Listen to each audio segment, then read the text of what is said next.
But then Dr. Dre says you're now about to witness the strength of street knowledge. The beginning of Straight Outta Compton. Isn't there something about strength in numbers? No, there's something like that. There's four. I'm never mind. It's something like there's four consonants in a row, like is one of the few words or something. NGTH. Oh, I've never heard that, but there's something. I don't know. I know rhythm's the one where it's like they had to make a rule, like there's more than that. Okay, never mind. Rhythm is a dancer. Rhythm is a dancer, and it's gonna get you. It's gonna get you. And it, you know when it's really the best time is in the night. Yeah. Method. I thought we were doing Mount Rhythm more. Oh, we are. Matic. He's 70 years old. I know. Okay, I was doing like Rhythmics. Ooh, yeah. X. Yeah, UX. That's not rhythm. Oh, yeah, it's not Eurythmics. No. Good morning. Good morning. Hey, how are you? I'm great. So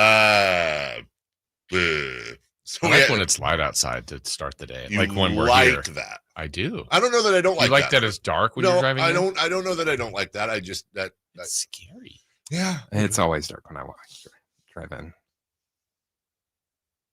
I'm Chris. I get here earlier than the guys. What time does your alarm go off every morning? 4. See, I actually get up earlier than you, but you come in early. Yeah.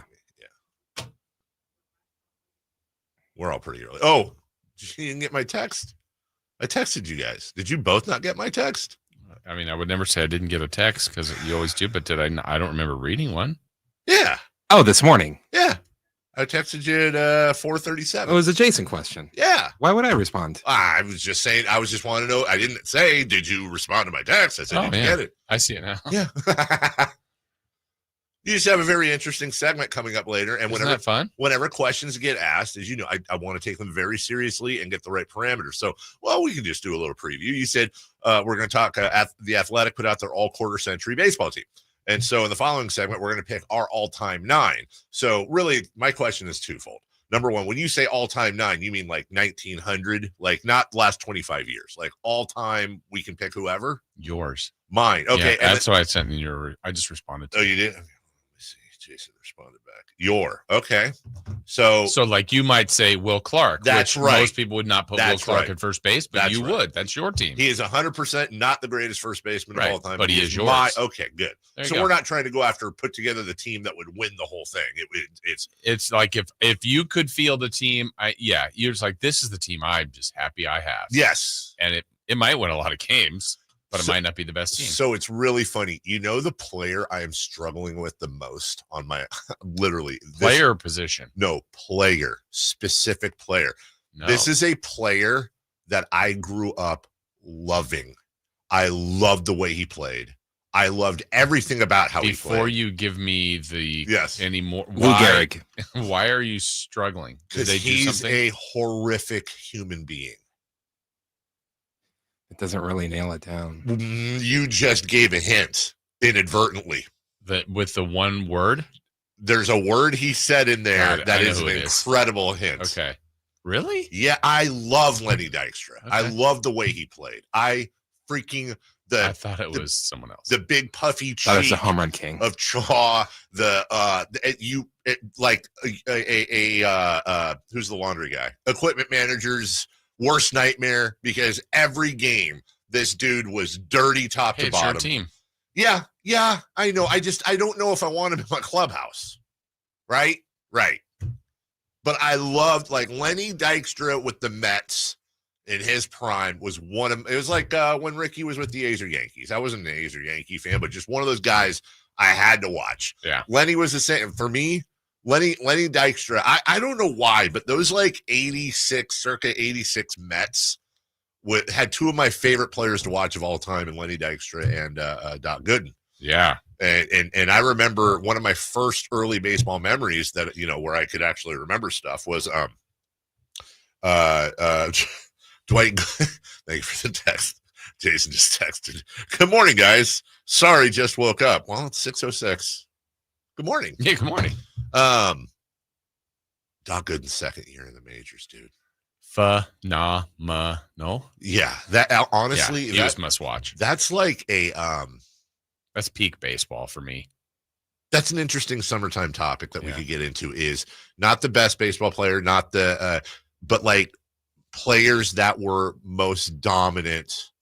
I think here's what it would be: something like this: most dominant players that weren't dominant their whole career, but had like that. That's like Kerry Wood would be on that list for me. Doc Gooden would be on that list. Albert Bell would be on that list. Eric Davis. Once there was a baseball card of Eric Davis. I want to say it was the 1987 Topps, the wood border. I could be wrong. Where he's like holding a baseball and like looking like he's got this. It's one of the sickest looking baseball cards. Sick. Just so sick. He just looked like such a badass dude. The wood border. Oh, here we go. Yep, I called it. Look at that. He's just holding the ball, looking off in the distance. It's just like, dude, I'm the man. Eric Davis was the man. Better than Billy Ripken's card? No, nothing's better than Billy Ripken's card. I had a Eric Davis poster on my wall. Did you? That's pretty good. You know what? I respect that. Dork. That's pretty. You don't have any time. Why? Chris, you had posters, didn't you? Yeah, like it's gonna be Superfly, Snooker, G.I. Joe. What is G.I. Joe? I had a Goodfellas poster. At what age? 13 or 14. Okay. And a Rock poster. Like and the obligatory Michael Jordan "How Tall Are You" poster. Yeah, okay. I had that one. There's one MJ one where I think it's his like flying from the free throw line dunk where he kind of brings it back, but it's like from the baseline and he's just like tongue out. Is that the United Center dunk contest one? I think where so. it's written? Yeah. I had a Dominique Jordan. Mattingly. I had a lot of posters. That was the first. Yeah, for me, like, and some cutouts. I'd cut out like from Sports Illustrated. Like that's what I did. I had a whole wallpaper, Yeah. and I would cut it out and fit them up so there was no spaces in the wall. And one of my walls, and I would use Scotch tape. Yeah, and because I wasn't allowed to put holes in the wall, and it with pins, wasn't allowed to do that. Speaking of G.I. Joe, we haven't done this in a long time, but I know we have a lot of kids that listen. I think it's always good to have a lesson. Nice catch, Blanco Nino. Am I up here, Chris? Hello, hey now. Johnny, catch! Oh no! Let's tell Mom it was Billy's mistake. You're making the mistake. Flint! Anyone can have an accident, but lying makes it worse. But Mom will be upset. She'll be even more upset if you lie. And how would you feel if Billy got punished? Face up to what you've done. Don't take the easy way out. We'll tell her we did it. Remember, it's better to tell the truth. And that's no lie. Now we know. And knowing is half the battle. Yeah. Nice catch, Blanco Nino. I didn't realize he helped out. That wasn't G.I. Joe. That was Flint. You know what's so funny, dude? I don't know G.I. Joe. When I first started watching, is there a G.I. Joe? So when I first started watching the G.I. Joe, this is the golden era for me of weekday cartoons when you get home.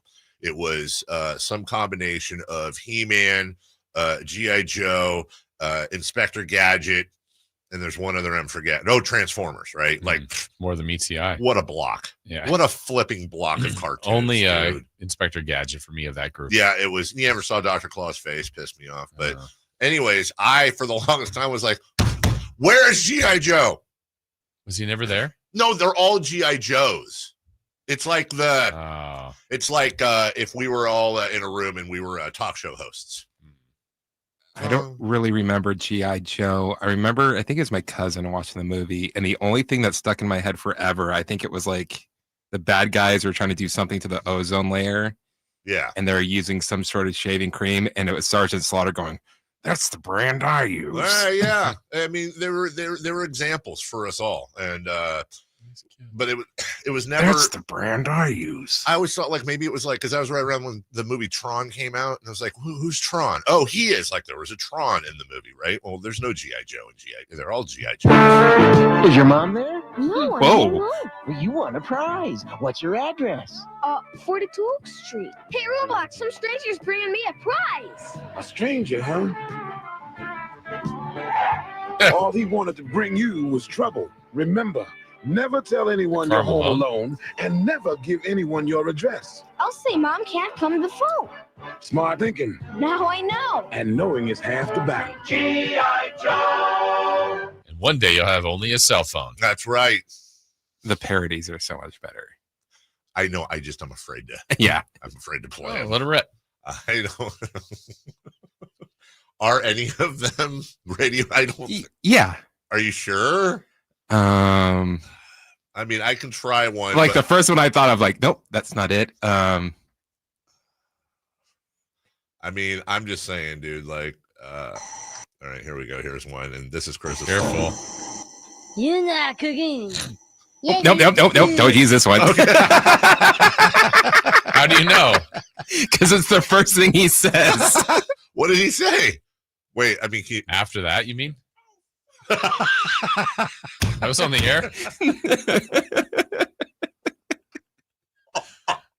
I think you could have.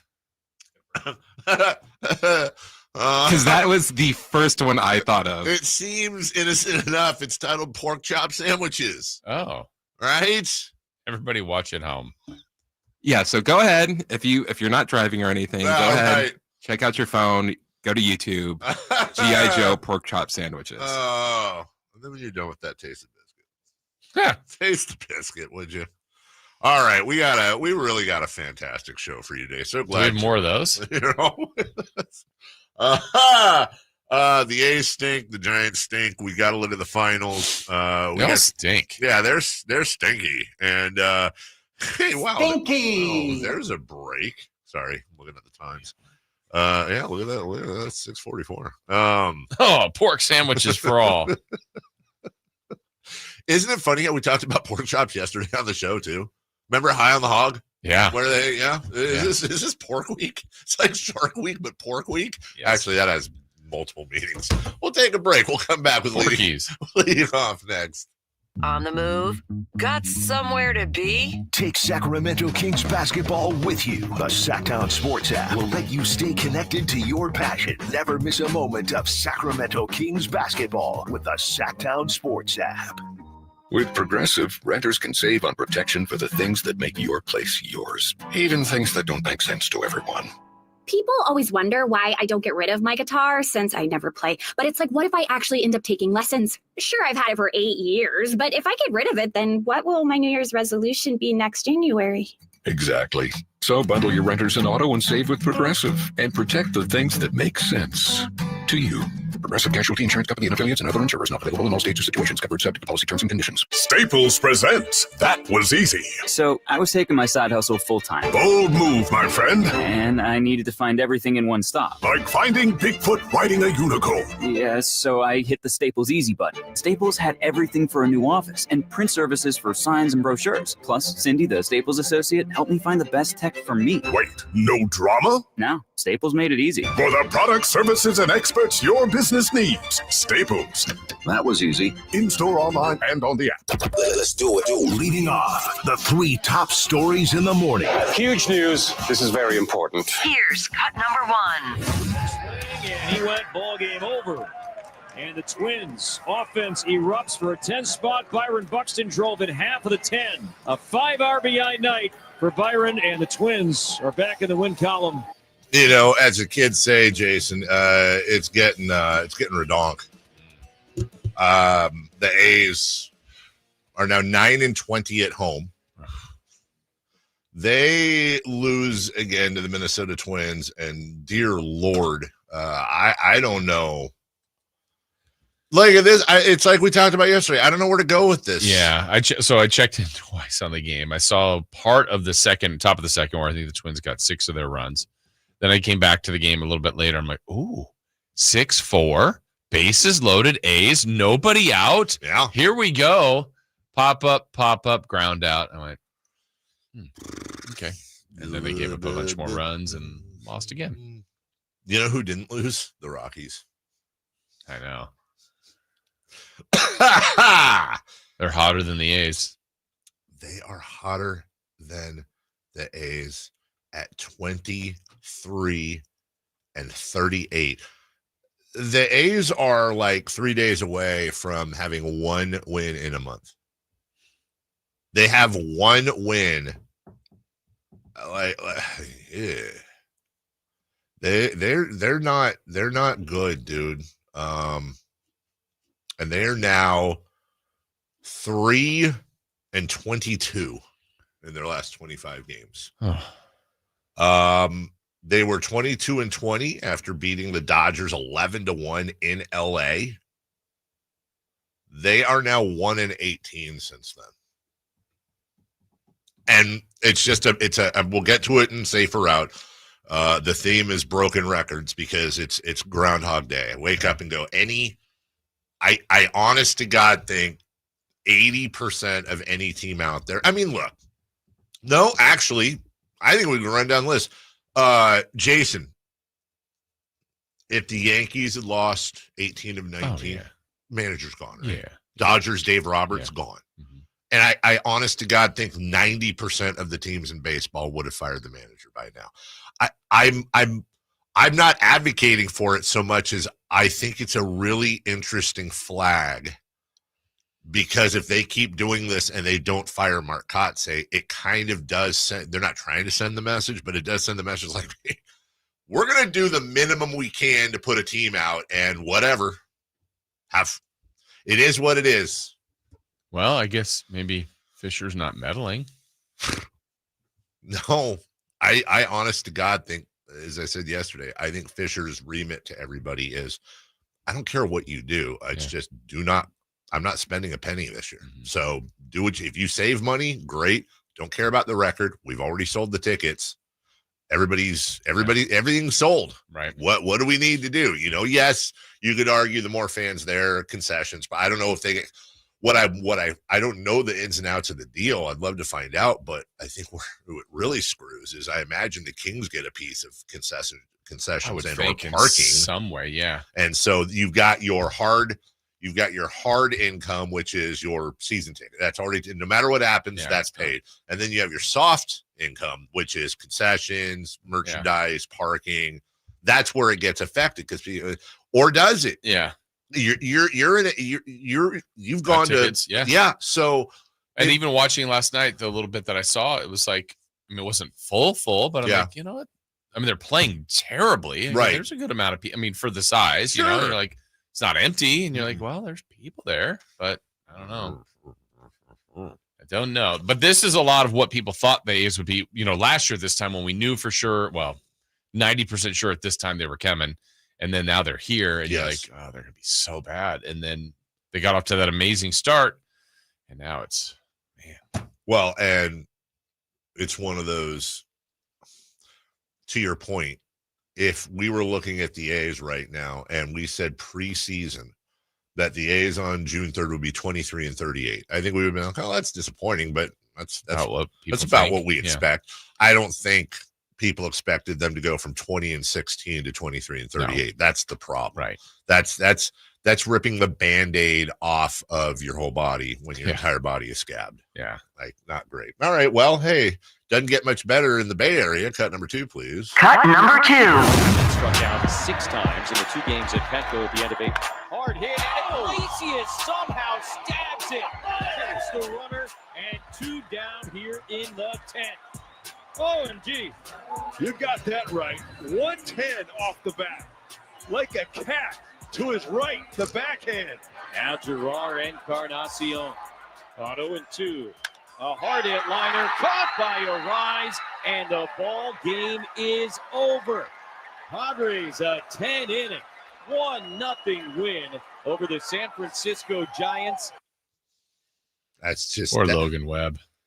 Logie goes. Logie. That's my guy. Yeah. I like all my guys. 8 innings, 6 hits, walks nobody, no runs, 7 Ks, lowers his ERA to 2.55. He's 5-5. Rodriguez comes in, strikes out 2 of 3. And then, honest to God, poor Ryan Walker.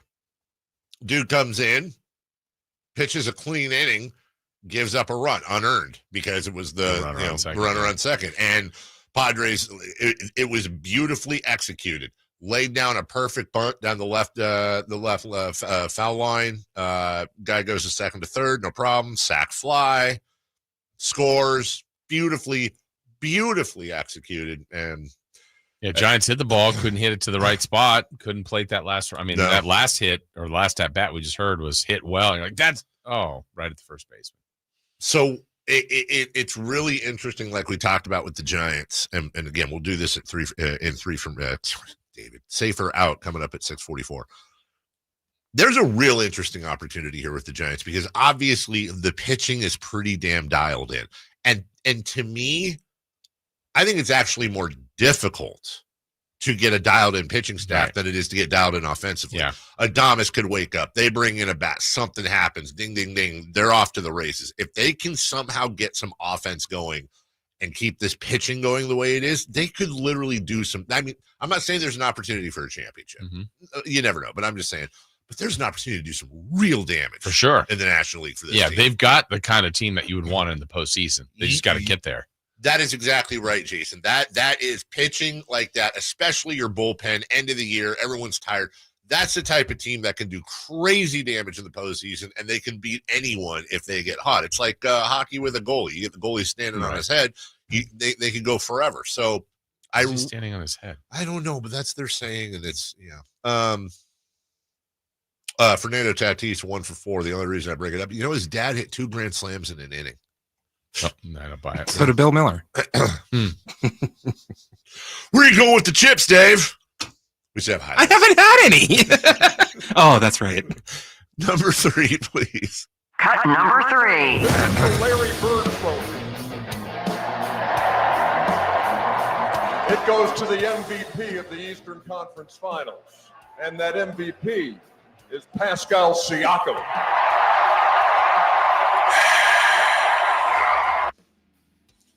You see the clips of Tyrese Halliburton like stepping forward and stepping back, doing the hokey pokey. That was great. It was great. It was great. The Indiana Pacers, if you didn't know, they're going to be taking on the Oklahoma City Thunder this Thursday. Yeah, I'm going to watch as the NBA Finals begin. 2 small markets. Actually, I'm not going to watch. Not interested. Lakers, no chance. Celtics aren't in there. I don't even care. Yeah, I'm all in. What's the point? I am too. I'm all in on, dare I say, Jason, I don't know if this is premature, but I'm just going to keep riding the wave here. I'm going to refer to the NBA Finals officially as the Oklahoma City Coronation Series. As we witness the coronation of Oklahoma City as the best team in basketball officially, as they march towards the inevitable championship. Okay. Pacer is merely a blip on the screen. A speed bump, if you will, perhaps a small, tiny little hurdle. Are they the best team for a year or like Boston last year? Look, the whole federally mandated disclaimer about injuries. They're the best team. Are they ready for a Warrior, like 4 trips to the finals? It is going to completely depend on if in 2-3 years they're able to spend money at all.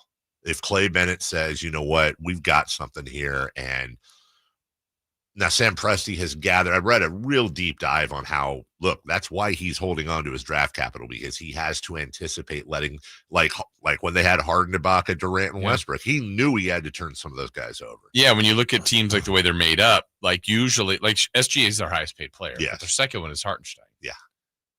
Like he's not their second best player. No, he's but they not. just bought him this year, whatever. Yeah. But at some point, that's going to be different, whether it's Holmgren, Williams, both of them. And can they get all of it? Yeah, they'll good problem to have, but they got to figure it all out. If this was Boston, Chicago, Miami, LA, or any other top 10 market, I'd say, look, they're not going to win 10 in a row, but I could see this team winning 3 or 4 of the next 5. They're that young. They're that good. They're just going to get better. Right. But it all comes down to, I really do wonder those internal conversations. They go, okay, it was one thing. We didn't win a championship with Harden, Durant, and Westbrook, although I think they probably would have, but we didn't. And so we made some decisions. It's really difficult coming off a championship and perhaps 2 in a row. Let's just look ahead. If they did, to go, okay, now we got to let some of these guys go. We're going to let this 25-year-old, this 26-year-old, this 20. Yeah, because other teams will want them. Other teams will 100% want them. By the way, Oklahoma City, $167 million payroll this year, 25th in the National Basketball Association.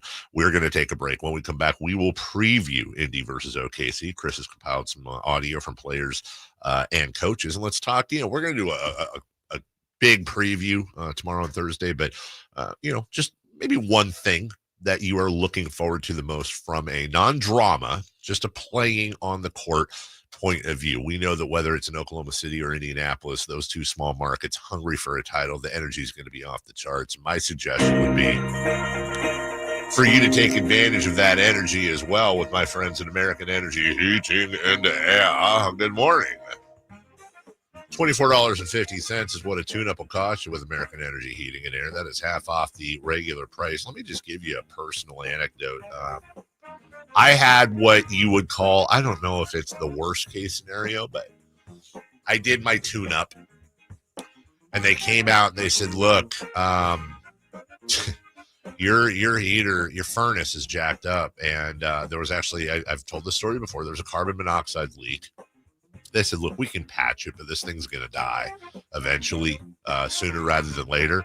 And then while they were at it, they went outside and took a look at my AC unit, which I wasn't having them look at. But they did anyways. And they said, look, here's the deal. This unit is way undersized for your house. This is the original model when it was built in the late 90s. So you're talking about over 25 years old. You should replace both. And, after I blanched, they said, yeah, but if you replace both, here's the deal. This is what it would be normally elsewhere. Call around if you wish. I ended up saving so much money in the sense of what I would have had to have done. And now that we're using the AC for the first time, it makes such a difference. The house cools down so much quicker. And I'm not looking forward to my energy bill. Who would do that?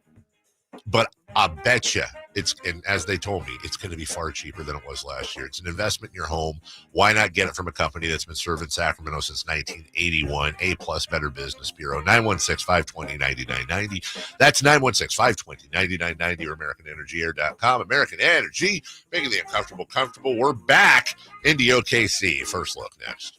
Visit SacktownSports.com and join the Sacktown Sports 1140 newsletter. If you love to travel, Capital One has a rewards credit card that's perfect for you. With the Capital One Venture X card, you earn unlimited double miles on everything you buy. Plus, you get premium benefits at a collection of luxury hotels when you book on Capital One Travel.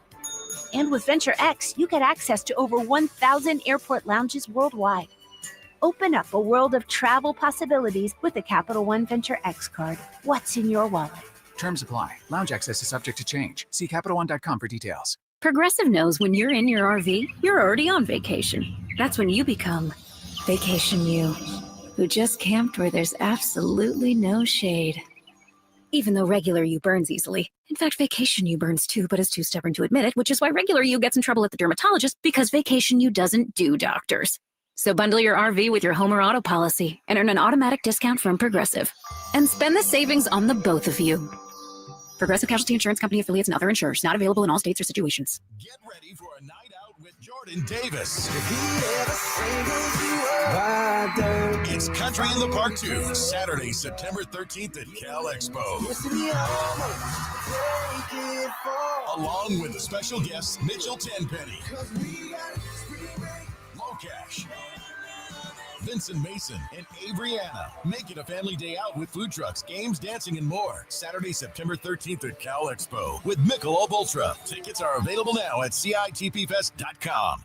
I'm Ken Korak with your Green and Gold Report, brought to you by Comcast Business, powering possibilities. Well, when the A's broke their losing streak to finish the last homestand, it was a special day for Logan Davidson and Willie McIver. Each guy got his first major league hit. And for McIver, who grew up an A's fan, he drove in the go-ahead run in the bottom of the 8th inning and threw out the potential tying run to end the game.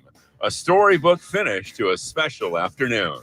Comcast Business helps turn today's small businesses into engines of modern business. It's how restaurants become reliably up and running neighborhood favorites. It's how retailers become seamlessly restocking, cyber-securing must-visit shops. And it's how healthcare offices become data-managing caregivers that we all depend on. With reliable connectivity, enhanced cybersecurity, advanced fiber solutions, and Wi-Fi backup, Comcast Business is powering the engine of modern business. Alan Stiles here with your Sacktown Sports Injury Update, brought to you by Downtown LA Law Group. Jose Leclerc, right-handed pitcher out with that right lat strain, recently began playing catch, though the A's expect a long recovery process before he returns to action. Gio Urshela had an MRI which confirmed a left hamstring strain. He is sidelined from baseball activity for the time being with no timeline for a return yet. That was your Sacktown Sports Injury Update, brought to you by Downtown LA Law Group. Hey, I'm Alan Stiles. Have an injury? Call Downtown. Downtown LA Law Group, an injury law firm, has many happy clients in Sacramento and the surrounding areas who have called Downtown. Get paid for your injuries from slip and falls or auto accidents. One of their most recent settlements was $1.5 million for a motorcycle accident. Have you had an auto accident? Call Downtown. Text injury help to 40222. That's injury help to 40222 and visit them at calldowntown.com.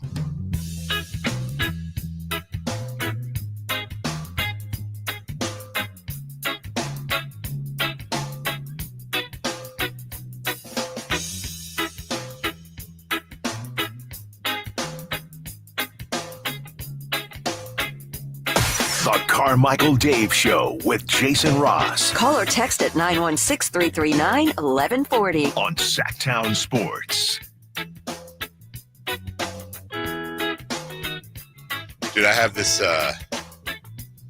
I'm struggling with a game addiction right now.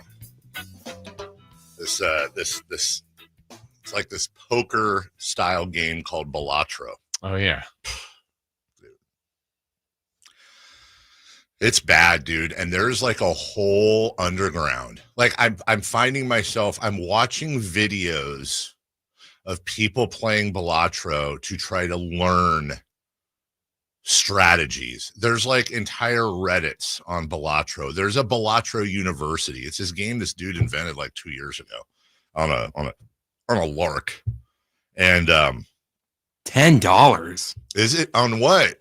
On Apple iPhone apps. Oh, do you have Apple Arcade? No. If yeah, it's free on Apple Arcade. But that's $10. It's also it also just showed up as a PlayStation. If you have PlayStation Plus, it's on there now. So I have my son learning it, and it's tell me how to beat this. That's what I'm trying. Easy, He'll be better than me in like a week. And I have this problem. I have a commitment issue when it comes to shows, movies, and video games, where I gather them. Like I have like on Netflix, you can put a like your list. Wow. So I have a list of all. Oh, that show looks great. Are you still doing that other game? The French one? No. On your phone, Magic Kingdom. The didn't even open it last week. It's been kind of boring. I got a new girl, and her name is Balatro, and I've committed. We're engaged. It's that's the same thing. I have trouble committing to. It's the same thing we've talked about before, where like Shawshank Redemption's on TNT Sunday at 2 p.m. or A Few Good Men, and you start watching it knowing that you like own it, or you could just go on Max or something and watch, but you never go from watching it on the network. Nobody ever goes from watching it on the network to Max to watch a commercial free, because then you're committing to it. Mm-hmm. So you watch it and then you flip around to the commercials. And it's like a weird thing that I think is the same for everybody. I don't know what the word is for it other than, I don't know, weirdo. Okay. Yeah. But you know what has committed? What's that? The NBA Finals, or as I say, Oklahoma City's coronation as champion. Shai Gilgeous-Alexander is the MVP. He talks about the great OKC fan. Yeah, it's a really good feeling. I think stuff you dream about as a kid. A couple years I got here, there's some really dark times in this arena, not fun times, and these fans have been by our side through thick and thin. Well, and I just talked about getting my son into Belatro or trying to, and how he's able to watch his dad score a ton of points. It's slightly better, I guess, in the alternative, which is having your son watch you win MVP and possibly a championship like Shai Gilgeous-Alexander. You know, I think the best thing about that moment is that he has no clue what's going on, and he's just happy to see me. Like, you get caught up in life in general, you get caught up in so many things that like don't actually matter.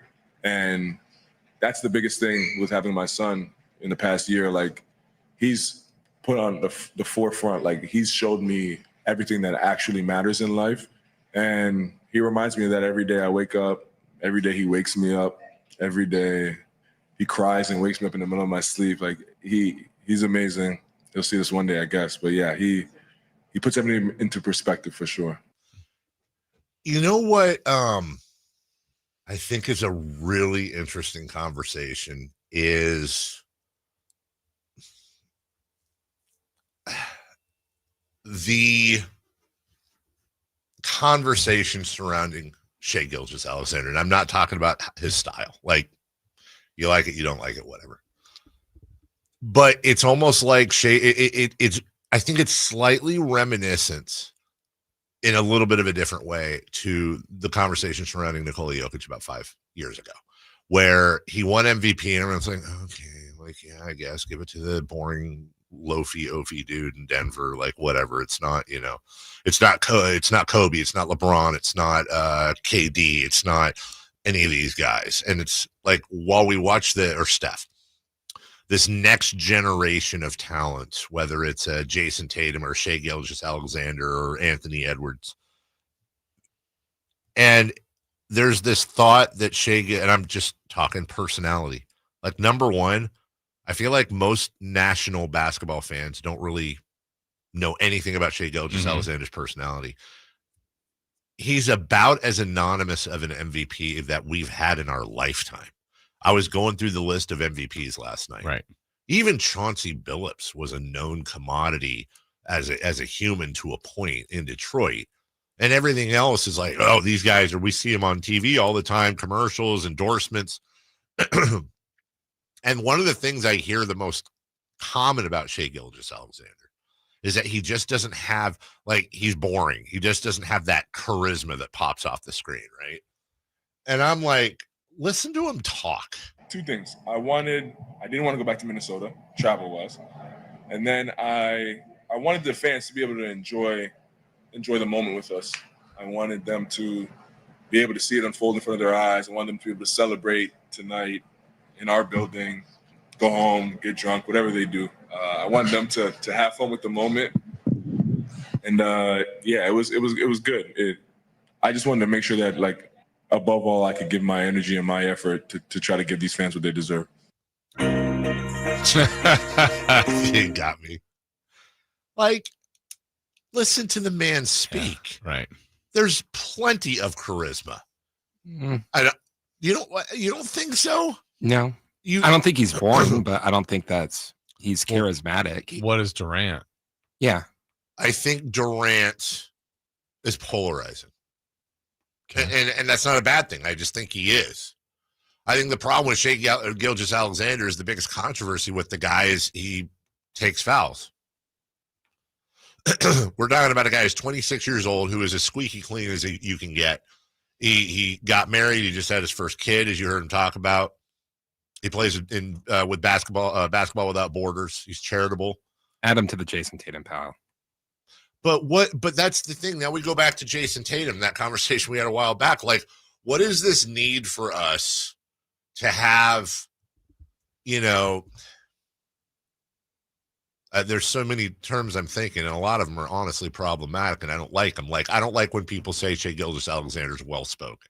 Like, I think there, even if you mean it legitimately, because he is well-spoken for a human being, there's obviously some code there. I don't like the term street cred. You know, I try to avoid those, but it's like, do you have to have these bad boy faults, if you will, to like Anthony Edwards, some say is maybe the coolest young player in, I think most would say. And he is. His personality is amazing. He's also got some off-court faults, but I don't think that takes away. Right. I go back to the late great Steph Curry's a superstar. He's got charisma. He does, and he does. And no one's talking about what? Saying that he doesn't have any street cred. He's pretty squeaky clean. Yeah, he is. I mean, the worst thing I've ever heard about Steph Curry was the city council homeless thing and all that. But why do we not look at Steph Curry? Like we don't think Steph Curry's a little bit nerdy.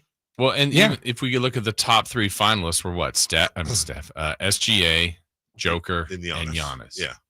I mean, are we dripping with like these personalities? No, I think Giannis is probably the one that stands out personality-wise the most. But yeah, he's pretty mild as far as like, I don't know what people are looking for. And I don't know either. Like I remember Kobe Bryant when he came in the league. Like Kobe Bryant comes from a great family, spoke 4 languages, you know, was a lot nerdier, air quotes, beneath the surface than people, you know, probably gave him credit for. And Kobe's probably got the most cred with NBA fans than anyone, maybe since Jordan. Maybe. Yeah. And we look at this. I think a lot of it with Gilgeous-Alexander is just we don't know him yet. Mm-hmm. He's new. He's still a new guy. If he wins 3 MVPs in 5-6 years, like what's to say? But we pile these guys in with the Jason Tatum. They're fake. They're phony. They're crafted. They're this, they're that. Like, how can you not like OKC's, like the whole thing with their post games where everybody's gathered around the mic and they're good. It's a whole team thing. Everybody does the interview. Like that's corny. Well, what do you mean it's corny? Yeah. They're having fun. They're a team. They obviously get along. There's chemistry. Well, and there's just rare company to get more than 1 MVP. Like you mentioned, Kobe, Shaq, Durant, all have 1 MVP. Yeah. League MVP. Yeah. SGA may be in that group, which is a great group to have 1 in your life. That's right. He may have 4. I don't know where it's going to end up for him, but those other guys are legends that have 1 league MVP. It's always interesting when legends come on the scene before they're legends. Like once upon a time, Michael Jordan was the guy with the chain around the gold chain around his neck that stuck his tongue out and scored a lot, but didn't have much else to his game and never won a championship. He's just a scorer. Hey, great. He can score. Is he ever going to win? No. Well, and he did. That changed. Did he? I mean, did he? Yeah. Well, define that. We'll take a break. When we come back, safe or out. The A's lost again. The Giants lost again. Jason, I got a Yankee question for you, but it's going to tie back to something else that people might not like. We'll talk about that next. You never know what you might hear when listening to a Sacramento Kings game. Out of Keegan, going for another triple. Man, is he feeling it. Keegan, can he do it? Yes, there's number 11, Keegan Murray. Keegan steps back. He just knocked down his 12th three-pointer, a Kings franchise record. He's got 45 points. Never miss a moment of Sacramento Kings basketball with Sacktown Sports and the Sacktown Sports app. This is the story of the one. As a safety manager at a manufacturing plant, he does everything he can to keep his coworkers safe. From finding ways to reduce risks to keeping safety supplies in stock. And for that, he relies on Grainger. Grainger offers a broad range of quality products and next-day delivery, so he can always play it safe. Call 1-800-GRAINGER, click Grainger.com, or just stop by. Grainger, for the ones who get it done.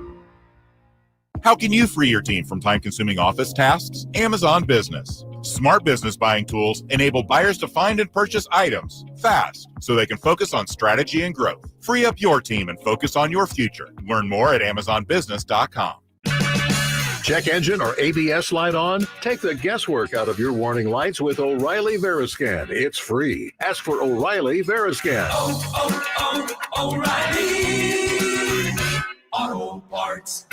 Finally, an easy way to find home improvement contractors. Just visit subcontractorsunited.com and simplify your search for home services professionals. From cabinets to windows, roofing to plumbing, Subcontractors United is an easy, simple way to find and hire a home improvement contractor. And you never have to give up personal information. So no harassing phone calls like you get from those other websites. Subcontractorsunited.com is sponsored by D&D Cabinets and Savage Design. At Valley Strong Credit Union, we know that local businesses are the backbone of the Central Valley, investing in our neighborhoods, boosting the economy, making the Valley stronger. But when it comes to their finances, where can they turn? A big bank that just sees another number? That's not good enough. Valley businesses deserve Valley support for payroll, credit, cash flow, and everything in between. Valley Business is Valley Strong. Learn how our cash management services can support your business at valleystrong.com. The Giant Summer Sale is here. Get giant savings on our Giant selection only at Folsom Lake Honda, your one-stop Honda shop. Looking to own or lease? Save during the Giant Summer Sale and drive a brand new Accord or Civic. Visit us today at folsomlakehonda.com, your one-stop Honda shop. As a family-owned and operated dealership since 2009, customer service is our #1 priority. Our customers love doing business with us, and you will too. Folsom Lake Honda. Go to folsomlakehonda.com. Your one-stop Honda shop.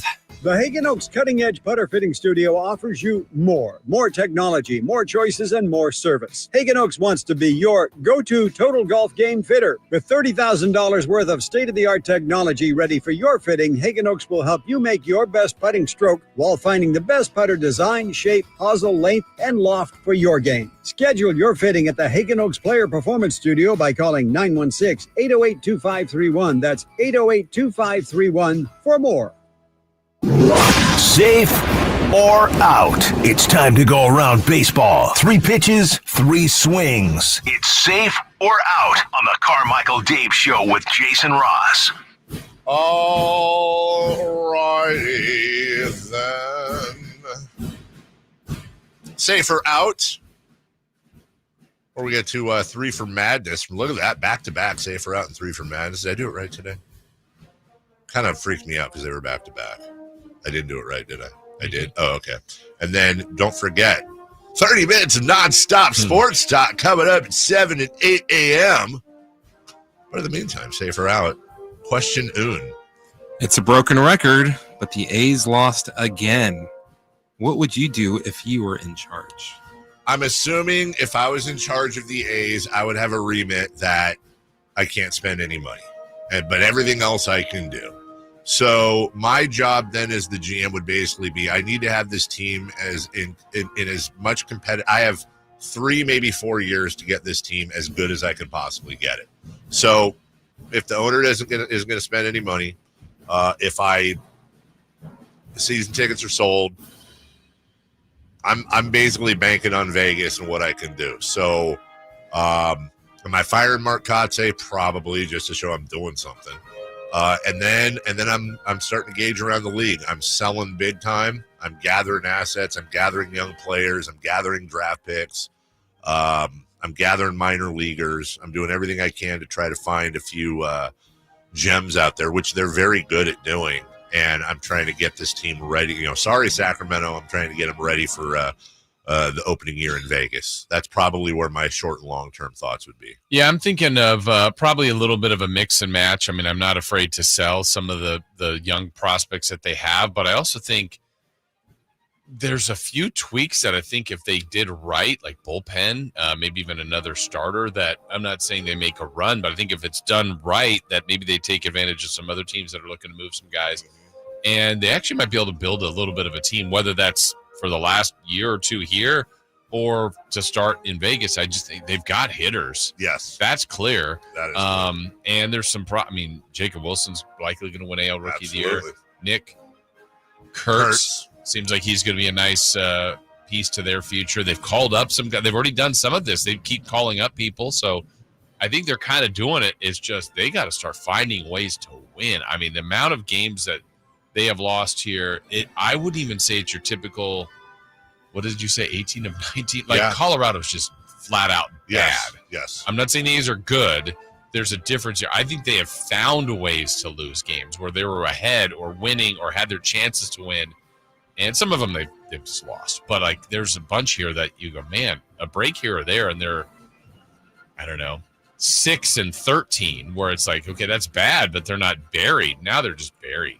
What they've done here. Let me ask you a question, and I'm not trying to be a wise guy here. I just want the conversation. You said they got to try to figure, amongst the things you said was, and they just got to try to find a way to start winning. Mm-hmm. Why?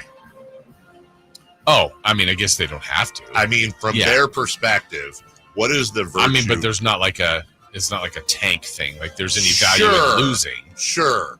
I just think, just to try to build your winning habits, winning culture, winning locker room, winning clubhouse, winning, young players that you think will be a part of your future, know how to win, that kind of stuff. Okay.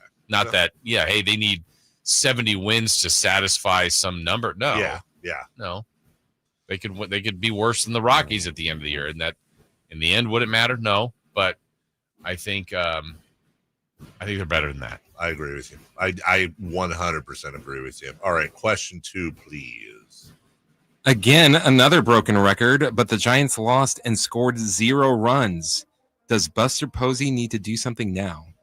Yeah, I think he does pretty quick. You can't get two. You're in a division with 2 super teams and the Dodgers. Well, 1.5 with the Dodgers and Padres.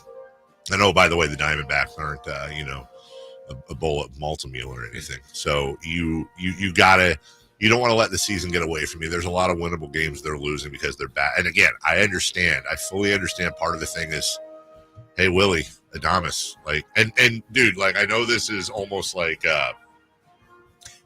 I know that this isn't going to happen, but I'm almost like, if I'm Bob Melvin, do I say, hey, Willie, check it out. Why don't you go to Hawaii for a week? Just go away, get away, go clear your head, whatever it is, dude. Because he is just sucking. One bat could wake. You know how it is with trades. One bat could wake this whole offense up. They're not they're not the 29 Yankees offensively, but there's more offense here. And like we talked about earlier, that pitching is fantastic. Unlike the A's, who I don't know what the ceiling is there, but I don't think it's that high. With the Giants, there's a pretty decent ceiling there. Well, let's look at the 2 teams last night. So the A's technically started their staff ace in Severino. Yeah. He gave up 6 runs in the second inning. Batted around. And they go Logan Webb, who gets you to the 8th without a run. Yeah. And you're tied 0-0. I mean, if you could put those guys, not that you need Severino on the Giants, right? But if you had Webb on the A's, what's his win-loss record? Merge those teams together, and you got yourself a contender. Nice team. Yeah. Number 3, please. Luke Weaver is out for 4 to 6 weeks. Jason, will the Yankees be able to navigate this? Yeah. Well, here's what they thought they had before they got the deal from Milwaukee. Devin Williams was their big closer last year. He came to New York and has been a mess. Now he's been a little better lately, so he'll get back into that closer role. Yep. But he can't be the mess that he was earlier. So it's on him. He's at one point was a pretty proven closer, but he's not been very good for the Yankees. We have to break. But before we get to 3 for Madness in the next segment, I'm going to tell you exactly what the solution is for the New York Yankees. Exactly what they have to do. I know who it is. And you know exactly where I'm going here. We'll get to that coming back right after this. Malik Monk plays here. Started left, goes right, steps back, launches the 3. Nothing but net. Oh, that was just filthy. Oh, my, that was sweet. Sacktown Sports is your proud home of the Sacramento Kings. Summer's here, and you can now get almost anything you need delivered with Uber Eats. What do we mean by almost? You can't get a well-groomed lawn delivered, but you can get chicken parmesan delivered. Sunshine? No. Some wine? Yes. Get almost anything delivered with Uber Eats. Order now. Alcohol in select markets. See app for details. This is the story of the one. As a safety manager at a manufacturing plant, he does everything he can to keep his coworkers safe. From finding ways to reduce risks to keeping safety supplies in stock. And for that, he relies on Grainger. Grainger offers a broad range of quality products and next-day delivery, so he can always play it safe. Call 1-800-GRAINGER, click Grainger.com, or just stop by. Grainger, for the ones who get it done. Hey, it's Carmichael Dave here for American Energy, and oh my goodness, I'm born and raised here. I know it gets hot, but my goodness, we're already seeing 100-degree days. Listen to me. You do not want your system to conk out in the middle of June or July or August with one of those big 100-degree stretches. You want to make sure you're good all summer long. And my friends at American Energy Heating and Air can do that with a $24.50 tune-up right now. That's half price. And if you need a new system, $3,500 off, up to $3,500 off in rebates for qualified systems. They've been around since 1981, serving the greater Sacramento area. A+ with the Better Business Bureau. Call them right now, 916-520-9990. That's 916-520-9990. Jingle Singers, take it away. Call 916-520-9990 now. With 25 award-winning years in Northern California, Ashton & Price is your local injury law firm. Pro attorney tip: if a firm presents as local but they're in LA, red flag. If your first consultation is not with a lawyer, big red flag. At Ashton & Price, your first consult is with a local attorney, and if serious injury prevents travel, a lawyer will come to you. Still not enough? George Washington's my uncle. At Ashton & Price, no red flags, just red, white, and blue.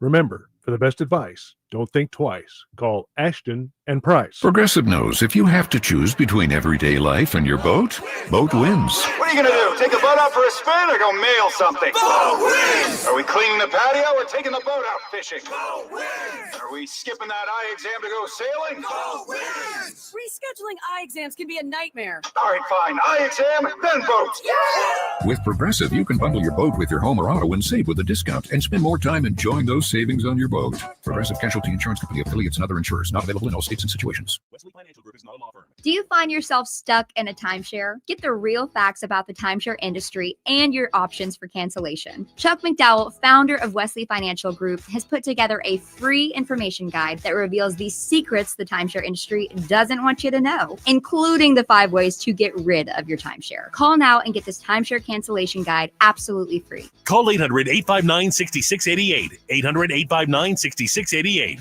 800-859-6688. Get ready for a night out with Jordan Davis. It's Country in the Park 2, Saturday, September 13th at Cal Expo. Along with the special guests Mitchell Tenpenny, Locash, Vincent Mason, and Avriana. Make it a family day out with food trucks, games, dancing, and more. Saturday, September 13th at Cal Expo with Michelob Ultra. Tickets are available now at CITPFest.com. This is the story of the one. As a lineman, he does whatever it takes to keep the power on in his community. And he wants a partner like Grainger who does the same.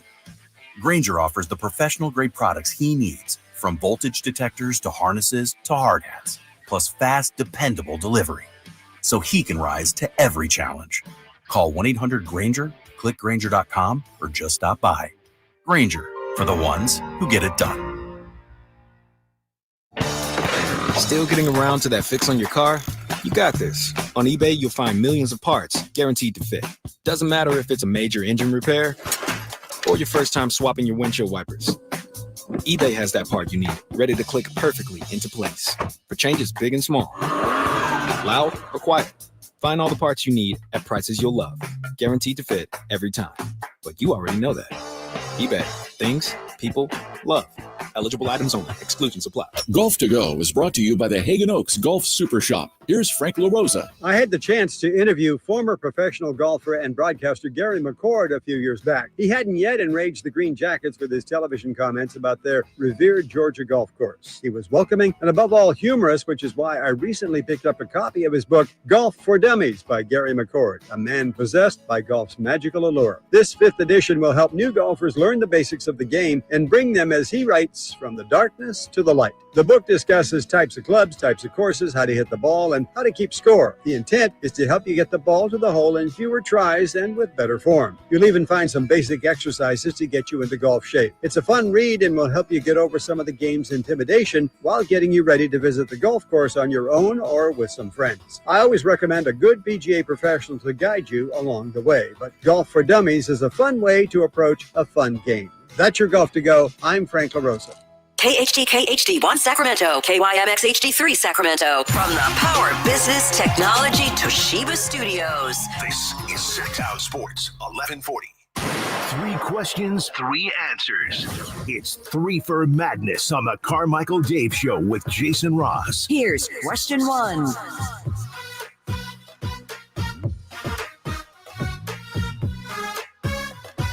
All right, look. Before we get into 3 for A's 100% have to trade Mason Miller to the Yankees if that's available. He's making $765,000, and he's still got 2 years of arbitration. Like, he's arguably the best deal in baseball right now. What's he doing for the A's?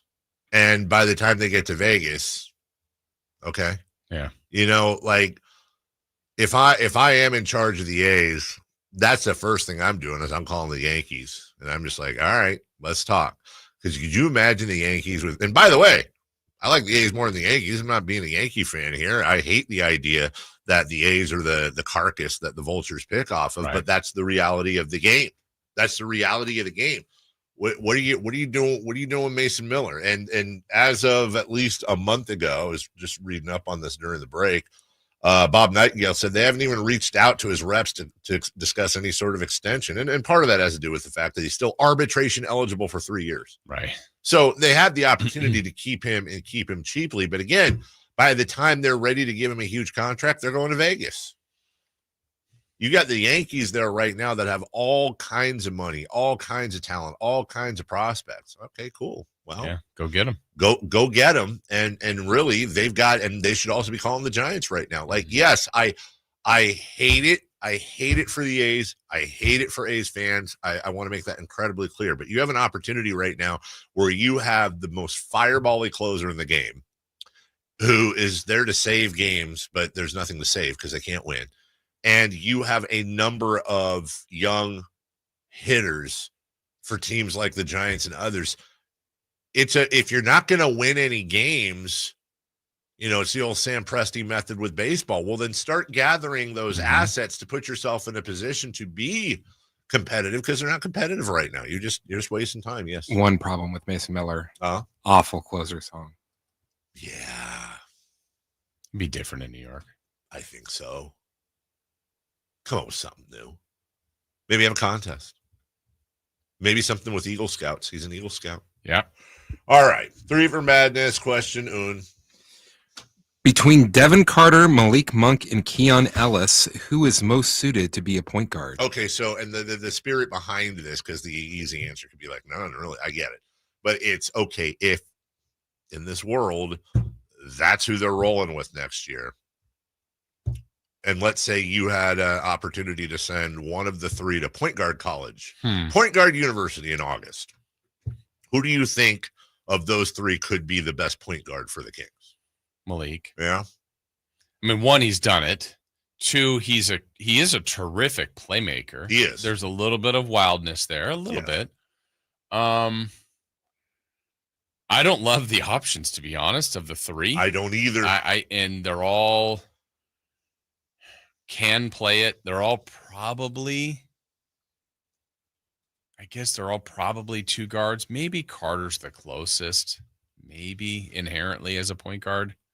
But I would say Malik to that question right now. It's funny because you and I have the exact same answer, which is probably Malik Monk, but if not, Devin Carter, maybe because he's still young and moldable. But the fact that we both picked that, and I'm like, okay, well, why not Keon? Yeah, why not Keon? Like Keon Ellis is 6'4". He's actually an inch taller than Monk. I mean, obviously defense is the name of his game. He's a 3-and-D point guard or 3-and-D guard. And also it's so weird, dude. They have Devin Carter, who's a 6'2" guard. They have Keon Ellis, who's a 6'4" guard. And they have Malik Monk, who's a 6'3" guard. And none of them are point guards. They're the size of a point guard, but none of them are point guards. They're all undersized 2s. So, like... Or combos, I guess, yeah.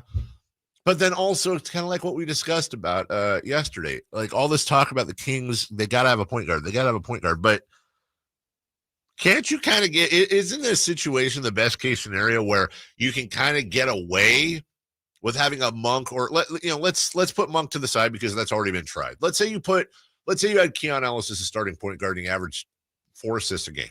That's not true point guard numbers, right? But you also have a center in Domantas Sabonis who's like a point center. Right. So can't you afford perhaps you don't need all this crazy scoring out of him.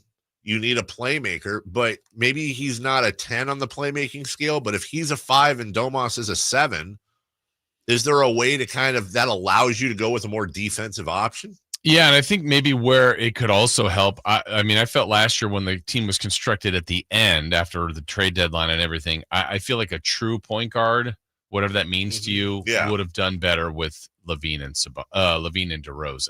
Right, okay. Like a true distributor, I think, would have been able to figure out, okay, we got to get this guy going. Whereas they kind of did it by, like, DeRozan handled the ball, Levine handled the ball, Malik or Sabonis, and it didn't feel like there was a great rhythm to that. Whereas if Chris Paul was there, then you're like, yeah, I think he's going to recognize, kind of how this should be functioning. So now I'm going to assume that they won't have Levine and DeRozan. Maybe one of them's gone. Maybe both of them's gone. And maybe kind of what you're saying, they could get away with having a gifted center that can distribute the ball along with multiple people that can share the ball too. Well, and I think to your point about Chris Paul, he'll be available. Mike Conley might be available. Dennis Schroeder, I feel like that's kind of the grab bag out there. Also, by the way, I mean, the guy on the roster that is most suited and is a true point guard is the former number 1 pick in the NBA.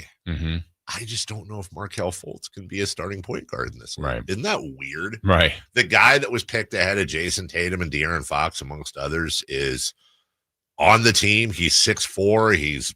He is a point guard, but they say we don't have a point guard on the roster. No, you literally have the number 1 pick in the draft on your roster. Yeah. Anyway, somebody said on the text line, I don't know if this is true or not, but they said, fun fact, Keon Ellis, based on size and weight, is the skinniest player in the NBA. And then I just went and looked just for funsies. He was listed last year at 6'4", 175. Wow. I'm 6'4". I am 100% not 175. 176. Well, I don't want to lie. 185, but still. Question 2, please. Question 2. Giannis Antetokounmpo's odds of going to Toronto moved wildly yesterday. Could you see this happening? Yeah, I could. Do not underestimate Masai Ujiri's connection in basically almost single-handedly building NBA Africa and his connections that go way, way, way deep with Giannis Antetokounmpo back to when he was a teenager. There is a big time connection between those two. It was said, I'm air quoting here, it was said yesterday that there is mutual interest between the two. And let's be honest, the player now, if he can't, Kings fans know this all too well. Obviously, the contract situation is different between Giannis and De'Aaron Fox, but players have a say in where they go. If Giannis wants to go to Toronto, that's going to be a big help. And if he does, I think Masai Ujiri is, even though we haven't really heard much from the Raptors, they're kind of in a building phase right now. The Raptors are doing what I wish we were doing, which is you don't hear much about them, but they're quietly gathering some assets. He, in my opinion, is a top 5 GM in the league. He always has been. He's fantastic. He built a champion in Toronto. And had they been able to keep that team together, you're talking about the OG Anunobis and the Pascal Siakams of the world. Like, they had Kawhi Leonard said, you know what, I'm signing a long-term deal in Toronto, we may have a whole different landscape. That wasn't on Masai Ujiri. That was Uncle Dennis and, Kawhi wanting to go back to Southern California. I'm not saying it's going to happen. I'm saying do not underestimate the power of Masai Ujiri and their connections between the two of them. When you look at it, though, Jason, obviously with two things. Number one, generally trades like this, we've talked about this many times, go to different conferences. Yeah. Secondly, Antetokounmpo makes $48 million a year. So the question is, okay, what exactly? If Milwaukee's doing that, I think it's a full. Yeah, it's a full teardown, right? Yeah. I mean, you want some young pieces in return and certainly a bunch of draft picks, but if you're getting Giannis, you also want to have stuff there already. Like Scotty Barnes is really good. Very good. I'd want those two guys together. But if I'm Milwaukee, I want Scotty Barnes in return at least. At least. I think the conversation begins with Scotty Barnes, who made only $10 million last year. That jumps to 38, 41, 44. He just signed his extension, which will kick in next year. So Scotty making 38, that leaves 10 million left over. So I'm probably looking at some sort of Scotty Barnes, Grady Dick. Hey, look, there's Garrett Temple. Some sort of thing there, and then probably, I don't know, if I'm Milwaukee and Toronto offers me Scotty Barnes, another person to make salaries work, 4 first-round draft picks, I'm probably taking a heavy look at that. So I wouldn't underestimate it. Look, if the price for Miles Bridges, wait, which Bridges is with the Knicks? Mikal Bridges. Mikal, thank you.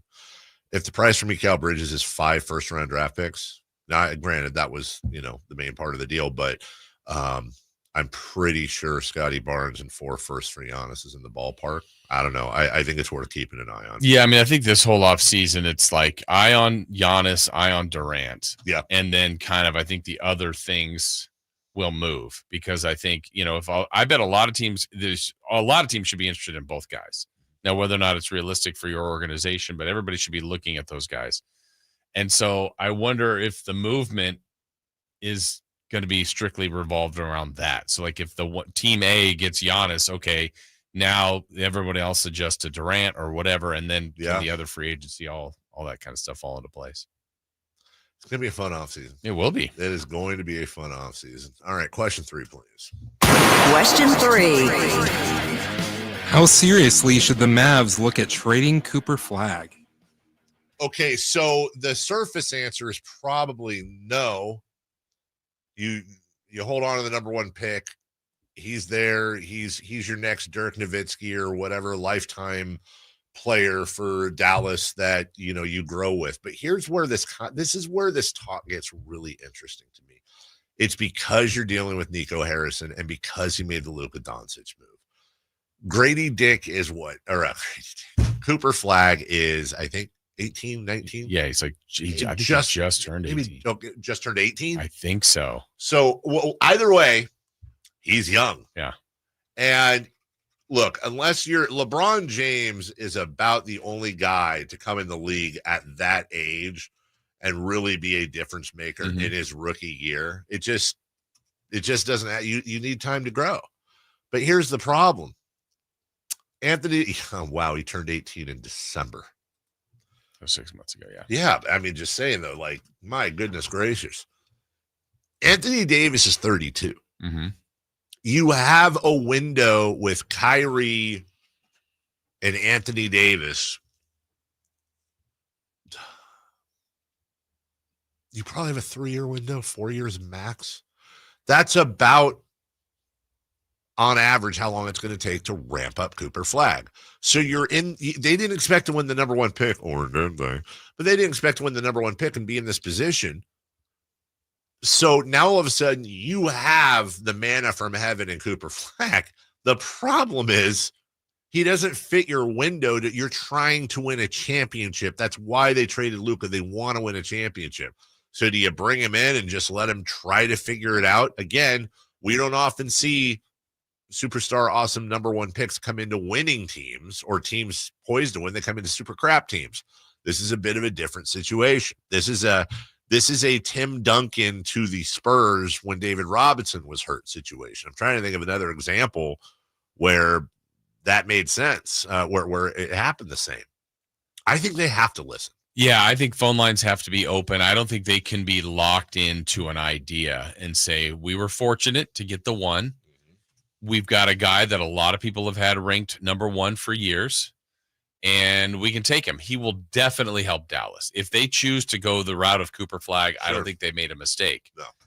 But I think the league is different now, and they know firsthand. They traded a guy that people thought was untradeable. Yeah. And now another player seemingly is available that people would have said, you're not getting Giannis from Milwaukee. So Cooper Flag, I do not believe will be better than Giannis. I don't. Now he might be. I don't believe it. Certainly not next year. Right. And Giannis has been a finalist for the MVP for about 5 years in a row. That's right. Cooper Flag, I do not believe will be that next year or for the next couple of years. He might be, but I don't believe so.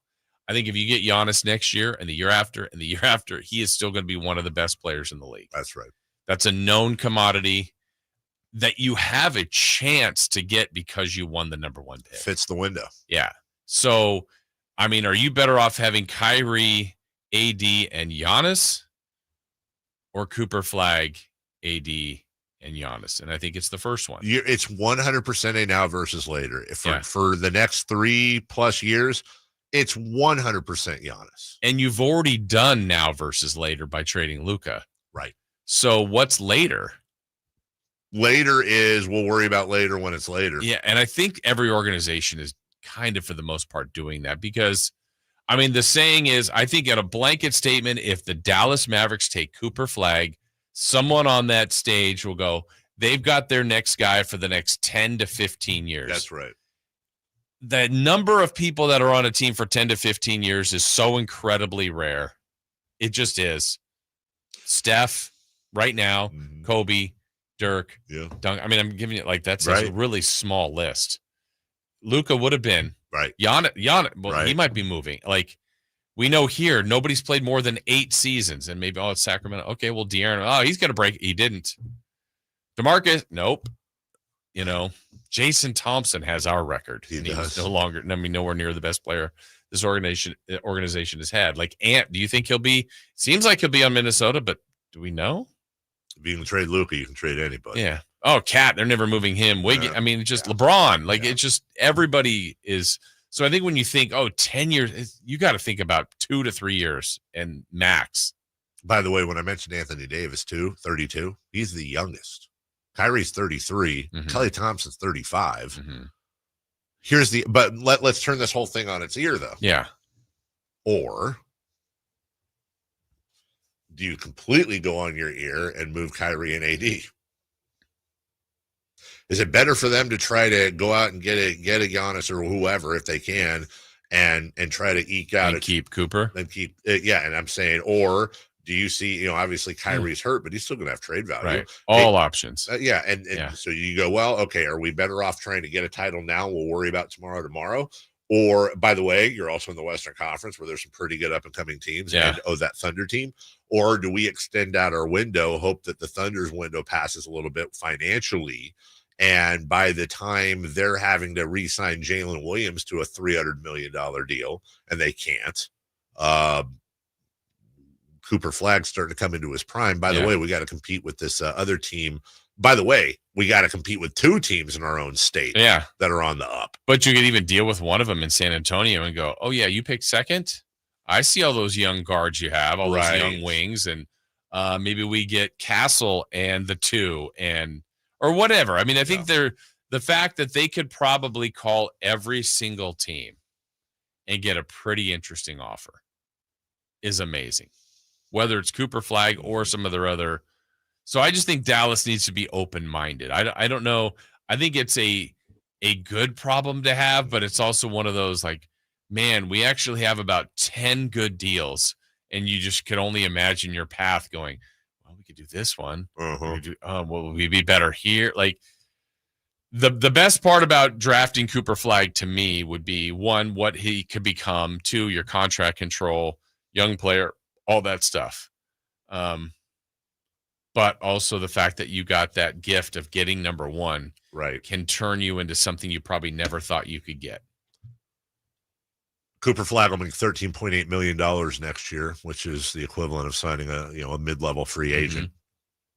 You're talking about a Mavericks roster that has a ton of wings, but they're $17 million over the luxury tax and over both aprons. They do have first-round picks to trade as well. They have 3 tradable firsts and 2 seconds, according to Bobby Marks. ESPN did an article on this, and it's interesting. Since 2021, Nico Harrison has made a ton of trades. Since June of 21, when he took over, he's made 16 trades.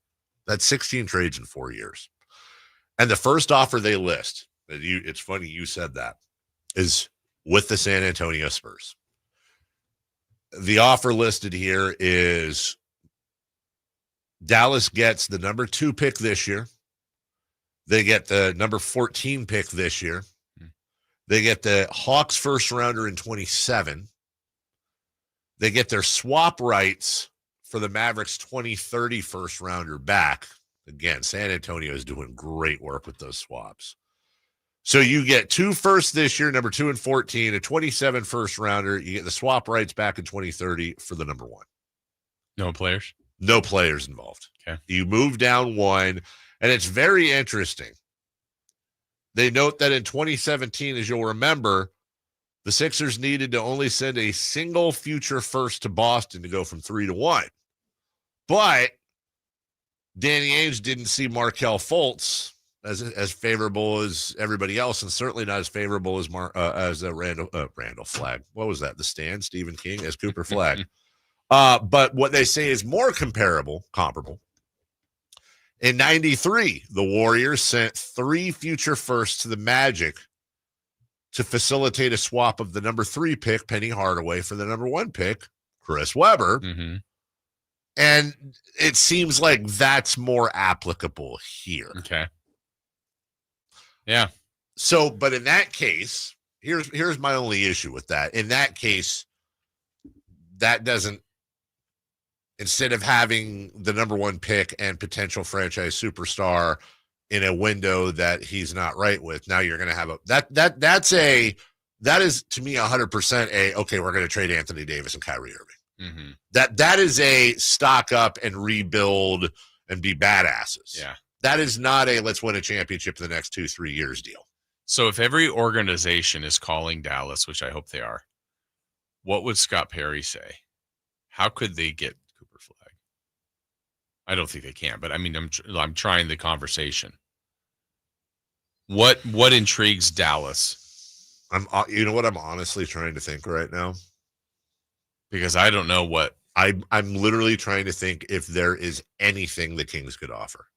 Like, what is the maximum? Like, if they were to say, we'll give you Sabonis, Keegan Murray, Devin Carter, and Keon Ellis. I'm just trying to think of their 4 most valuable tradable players, contract and otherwise, for whatever you want to throw back at us. Whatever you want to throw back at us. And we'll give you 5 unprotected first-round picks. I mean, I'm literally I'm thinking if there's literally any possible way Dallas would say yes to anything the Kings get, because I think 5's the limit, I want to say. I can't imagine you can trade like 10 firsts. That's got to be some sort of Stepien rule situation. So you say, okay, 27, 29, 31, 33, 35. You're getting 5 unprotected Sacramento Kings picks, which are arguably the most valuable draft asset in the NBA. Truly, at least odds are incredibly heavy that at least 3 of those are going to be top 10 lottery picks, if not better. 5 unprotected firsts, and you can give us Sabonis, and we'll give you Sabonis and our 3 best young players in Ellis, in Carter, in Keegan for the number 1 pick. And obviously a ton would have to come back just because of they'd have to, it would have to come back. It'd be really difficult to do that. To do that for Sacramento? Or just even pull that off. I don't think Dallas is yes. I mean, Dallas is going to have some other incredible offers if they're even looking. I honest to God, I don't think it's possible. I think it's an interesting question, you guys, just for a thought exercise. Yeah. Even there, the Kings would be sending $56 million over there. And Klay Thompson's their third, unless you're getting back Davis or Irving.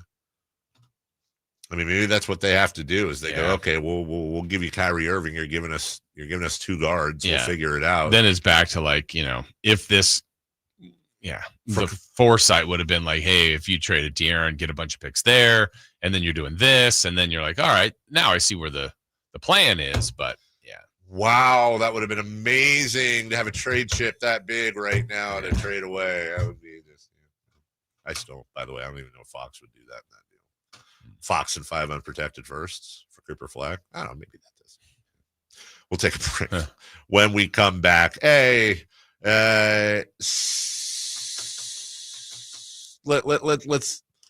wait, where the hell are we here? Oh, we just went long on that, didn't we?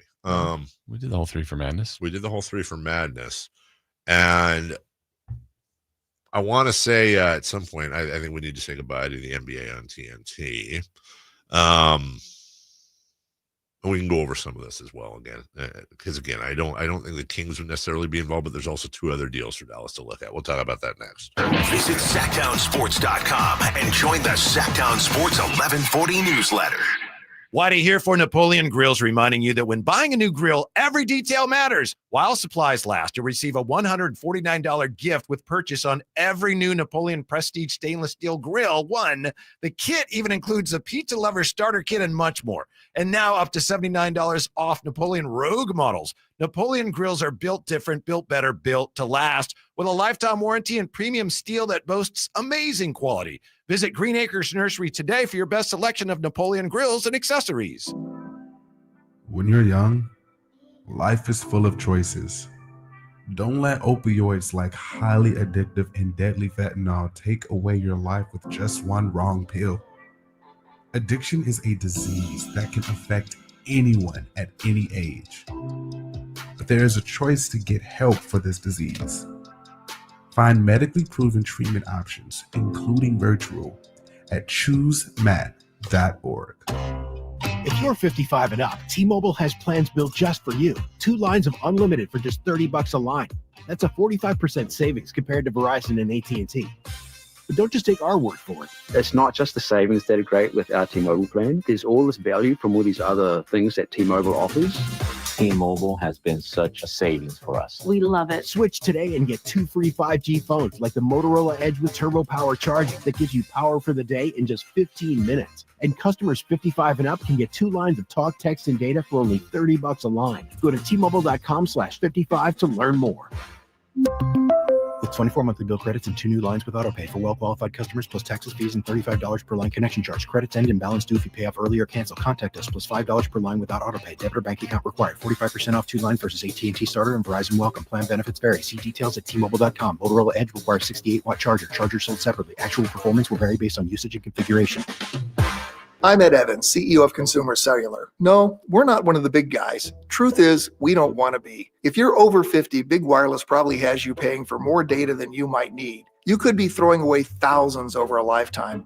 We're not here to be the biggest. We're here to bring you something we believe is better. Our plans start at just $20. You'll get the same fast nationwide coverage without the big wireless bill. Call 1-888-FREEDOM or visit consumercellular.com/facts. Plans include $5 credit for auto pay and e-billing. See site for additional facts. Ugh, I gotta get business cards printed for my entire staff, but where do I even? That was easy. Oh, okay, Staples. But can I have bigger stuff printed too, like huge signs and banners? That was easy. Nice. And what if I had to ship a package? That was easy. Have my passport photo taken? That was easy. Coffee and snacks? That was easy. What about the latest laptops? That was Earbuds easy. and headphones? That was Office easy. chairs? That was easy. I think I also need to get some Staples. Seriously? I had to ask. For everything your business needs to get the job done. Staples. That was easy.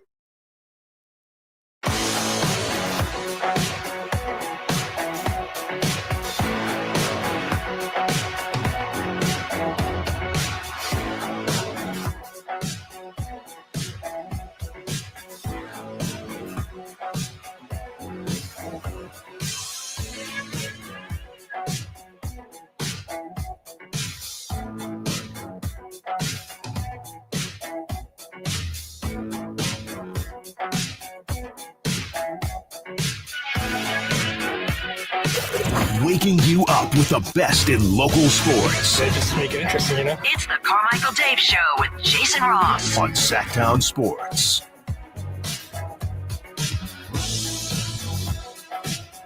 Just put a icing on that cake, because there were a couple of other potential trades for Coops. Talking about Cooper Flag and what should Dallas do.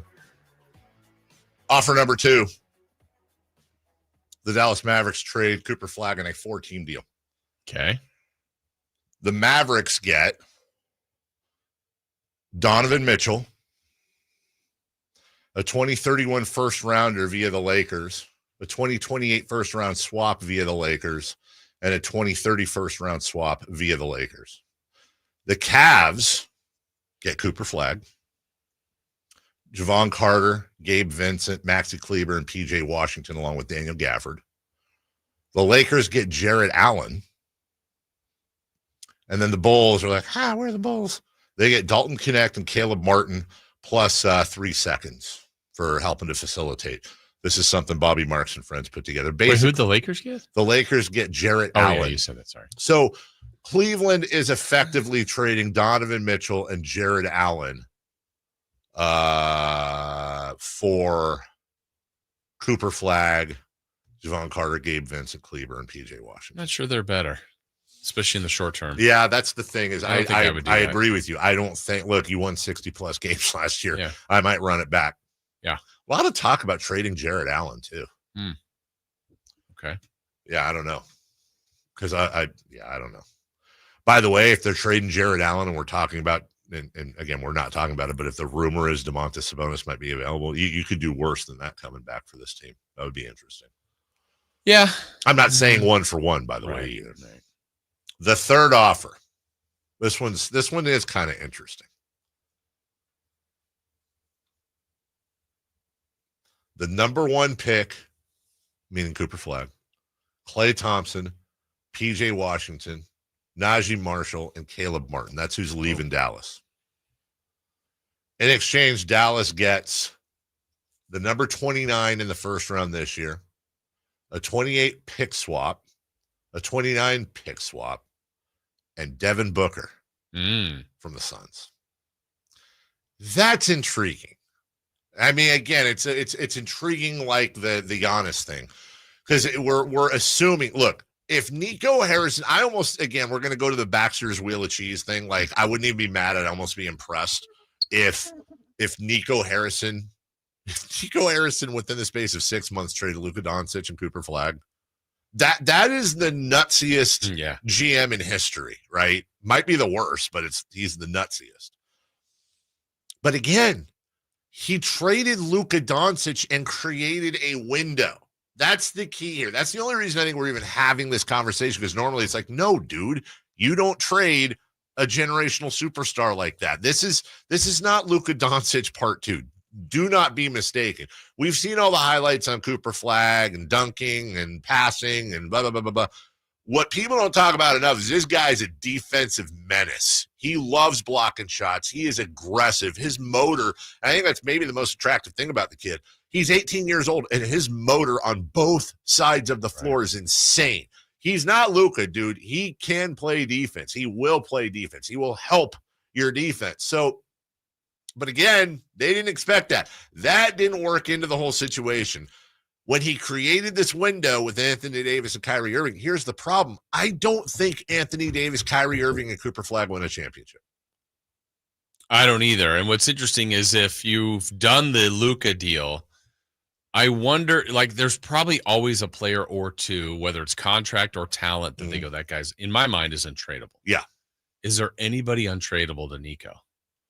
So, like, is you mean it like, on that team or trade or that team? So you're going to, like, how far can I move the deal if I'm an opposing team? Like, can I get one more guy, or is this the guy because, like, what are they trying to build around? I mean, obviously they've said the phrase defense wins championships. Yes. So getting someone like Giannis, who's been an all defensive player, or all defensive team, AD is a very good defensive player. Cooper Flagg's a good defensive player. Yeah. So you can see what they're trying to build. So I would be hesitant in moving Cooper Flagg under that realm. But if I got more defensive players back, which Booker to me is okay. Yeah, I wouldn't look at him as he's more of my offensive needs. But man, I think they got some really intriguing options. And still one of them is Cooper Flagg, keeping him. So I guess what it boils down to is this. If you're Nico Harrison and you're in this situation, do you do what you can to try to build around Anthony Davis and Kyrie Irving, or to getting the number 1 pick completely make you have to be adjustable? And do you pivot and say, okay, we're going to get whatever for it. We're pivoting. We're going to keep Flag. Remember, they're double aproned. They're over the luxury tax anyways. And they got a weird ownership thing going right now. Okay, I'm going to punt. Cooper Flag changed the whole thing. And honestly, with the Thunder and everybody else, we're not winning one with Davis and Irving and whoever and Flag. We're not. That we do not believe we're going to win a championship. So we're going to put all our chips in on Cooper Flag. We're going to get what we can. Again, Kyrie Irving is going to come back. He's going to have value. Anthony Davis is still going to have. He's not going to have Luka Doncic value, but he's going to have value. They still got a couple of picks out of that deal. We're going to pivot, and for example, we will build around Cooper Flag. We're just going to pivot to youngsters. I don't think they're going to do that. No. Yeah, I don't think they're going to do that. Which is interesting because I'm not sure that's not the right move. Yeah, I mean, look, I don't know, timelines, like I said, are very fragile nowadays because I think when people are thinking more than 2 to 3 years out, I don't even know. The NBA changes so dramatically. I mean, right here, Sacramento, a couple of seasons ago, the 3 seed, GM of the year, clutch player of the year, coach of the year, all 3 are gone.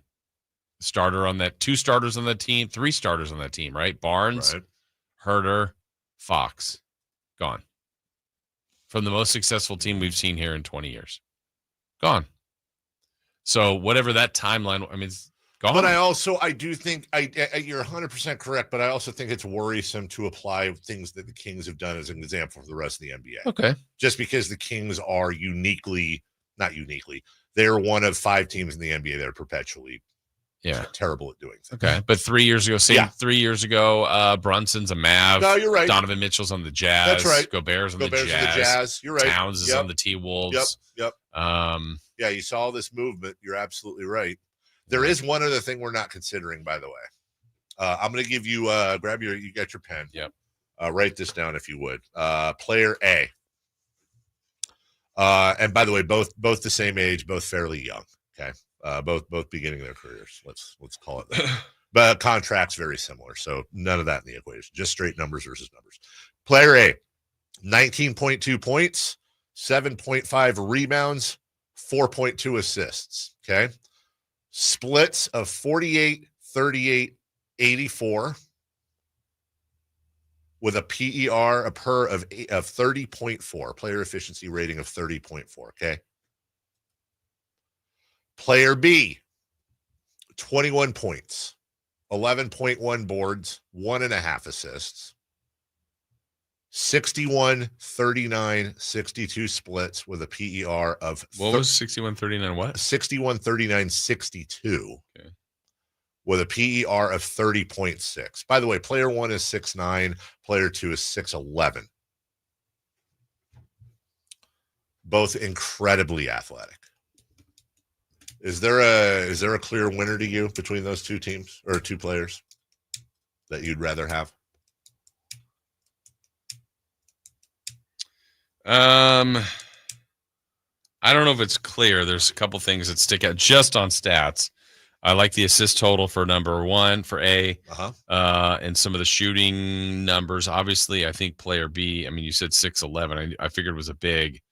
And probably does a lot of work inside. Free throws a little problematic, but not terribly. I don't know. Now I'm intrigued on who's who, but I maybe, believe it or not, I'd lean to player A. Player A? Maybe. Okay, but that's, you got to think about it. Oh, yeah, for sure. And now I would be curious if I'm... Give you a hint. Okay. Player A. Who's the better defensive player in your mind? Player A. Okay. Then that makes me say player A. Player A is the I believe is going to be clearly the better defensive player. I would give them, and that is a big factor. It's a good question that you just asked, because that is a big factor in the decision making I would make on this. By the way, I don't know if this matters or not. Both are young, but player B, the one that you're leaning against, Player B did all that at 18 years old. And player B is not Cooper Flagg, by the way. Okay. That change your mind at all? No. Okay. Both players did that at 18. Both players also happen to go to Duke University. Player B is Marvin Bagley. Player A is Cooper Flagg. Player B is Marvin Bagley. Now, good choice on player A. Not very good choice on player A. But you had to think about it. Yeah. Now, we have to get away from the obvious while everyone's rolling their eyes out of the back of their heads. I hear you and I'm with you. Well, the only point I'm trying to make is this. Forget everything you know about Marvin Bagley. Forget about we should have picked Luka. Of course we should have. That's not an argument that Bagley was one of the all-time busts ever. Go back to the draft. Marvin Bagley was breaking a ton of ACC freshman records. And, oh, by the way, started at 17. Right. He could jump the double jump, could jump out of the gym, had all the potential in the world. He did not have Cooper Flagg hype, to be fair. He didn't have Cooper Flagg hype, but was in the mix as a number one pick. My only point I'm trying to make is this, and it's just kind of fun because both 18, both went to Duke, both pretty hyped. Flagg obviously more. The only point I'm trying to make is when you talk about like the value of Cooper Flagg, how you cannot trade him, and or if you're Dallas and building around him, I can't imagine him being Marvin Bagley. I can't. But I also remember after that Cal Classic dunk. Yeah, I couldn't imagine Marvin Bagley having these years either. Right. So you always have to have, who Anthony Davis is, who Kyrie Irving is, who Giannis Antetokounmpo is. You know they're proven commodities. Yeah, I forgot. What did we say that since 2000, there's been, was it 2 players drafted number 1 by the team that won a title? Yes. And LeBron had to come back for his to Cleveland and Kyrie. I think that's it. That's right. So you have to keep that in mind. Yeah. We'll take a break. When we come back, saying goodbye, kind of, to the NBA on TNT. Is ESPN going to screw it all up? We'll talk about that next. You never know what you might hear when listening to a Sacramento Kings game. Out of Keegan, going for another triple. Man, is he feeling it. Keegan, can he do it? Yes, there's number 11, Keegan Murray. Keegan steps back. He just knocked down his 12th three-pointer, a Kings franchise record. He's got 45 points. Never miss a moment of Sacramento Kings basketball with Sacktown Sports and the Sacktown Sports app. Go from daydreamer to industry leader with Amazon Business. From office supplies to IT essentials, Amazon Business provides tools that help you save costs and make insight-based decisions. Learn how to bring your visions to life at AmazonBusiness.com. Get a $15 prepaid MasterCard after rebate when you buy 5 quarts of Mobil 1 full synthetic motor oil at O'Reilly Auto Parts. O'Reilly Auto Parts. William is one of millions of Americans who uses GoodRx to save on the cost of their prescriptions. My oldest daughter, Camilla, 2 days old, she had to have open heart surgery. All of a sudden, she's on 5 different medications. It adds up at the end of the month. Me and the pharmacist got so tight. She said, GoodRx save you a lot of money. Saving that extra $200-300 a month. We're able to do all these extra activities, so it puts less stress on our household, and it puts less stress on our pockets. Download the free app or visit GoodRx.com and start saving today. GoodRx user compensated for their time. GoodRx is not insurance, but can be used instead of insurance. At Valley Strong Credit Union, we know that local businesses are the backbone of the Central Valley, investing in our neighborhoods, boosting the economy, making the Valley stronger. But when it comes to their finances, where can they turn? A big bank that just sees another number? That's not good enough. Valley businesses deserve Valley support for payroll, credit, cash flow, and everything in between. Valley Business is Valley Strong. Learn how our cash management services can support your business at valleystrong.com. Get ready for a night out with Jordan Davis. It's Country in the Park 2, Saturday, September 13th at Cal Expo. Along with the special guests Mitchell Tenpenny, Locash, Vincent Mason, and Abriana. Make it a family day out with food trucks, games, dancing, and more. Saturday, September 13th at Cal Expo with Michelob Ultra. Tickets are available now at CITPFest.com. Come check out Capital Casino, Sacramento's #1 poker room with the most variety of table games in the region. in a safe and friendly environment. Plenty of well-lit parking available, conveniently located in downtown Sacramento. And remember, Capital Casino has the best food, the best service, and the best action. 411 North 16th Street in downtown Sacramento. For more information, log on to capital-casino.com, and please gamble responsibly. 1-800-GAMBLER. An Australian hiker travels to the American West to walk a wilderness trail. Wasn't afraid to be out on his own. But Eric Robinson vanished in the high Uinta Mountains. I remember thinking, Eric, what were you thinking, mate? I'm Dave Cawley. Join me on my podcast, Uinta Triangle, where I travel the world to answer the question, what happened to Eric Robinson? Follow Uinta Triangle. That's UINTA Triangle on Apple Podcasts or wherever you listen.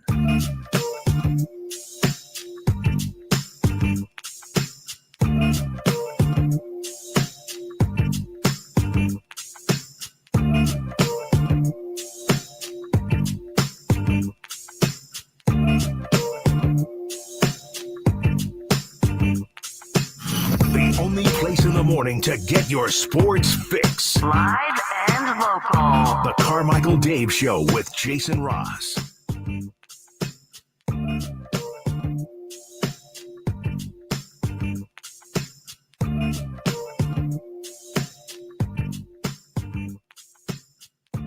Frankie, I'm assuming it's Frankie, put out a Twitter thingy with they clip us up. We bring the boom. That's what we do. And he didn't do anything wrong. It says Keon Ellis, Malik Monk, Devin Carter. Which of those three Sacramento Kings guards is best suited to run point guard duties? Jason and Dave discuss, which is exactly, that's perfect. I wish he had. The only problem is I don't think that.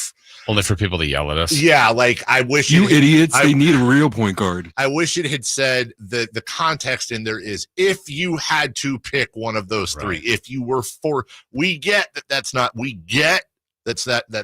choice. We 100% getting it. We are 100% getting it. Do you have that ready? I have a problem, Jason. I've had it for a week. Go ahead. Roll. I can't get this out of my head, dude.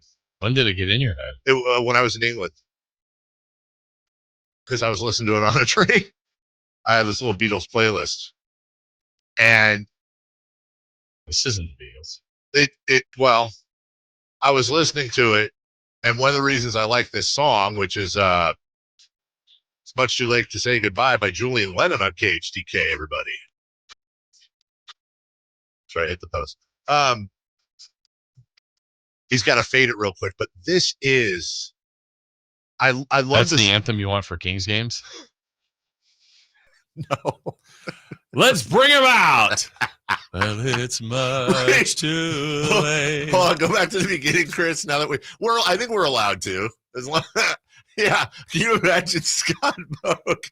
And now, your Sacramento Kings!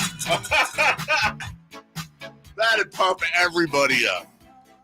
I love this song, A, because it's a good, catchy song, but also I'm a massive Beatles fan. And it is, yes, I get it's his son.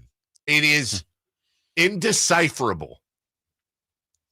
Julian Lennon's voice to John Lennon's voice during this song. If you know John Lennon, you listen to John Lennon, and you had never heard the song before, and this song was on like Double Fantasy, one of John Lennon's albums post Beatles.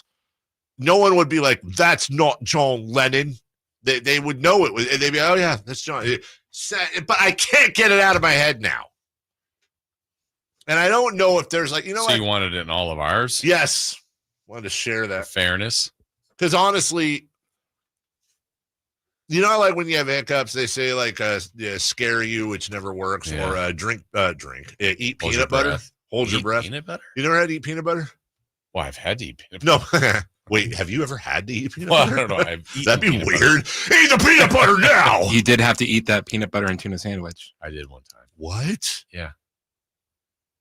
Why? I made it. I was talking about it was some sort of bet that we were doing on this show. No, it was middays. Yeah, and it was something like Look, I think I said I would eat just about anything to try it once.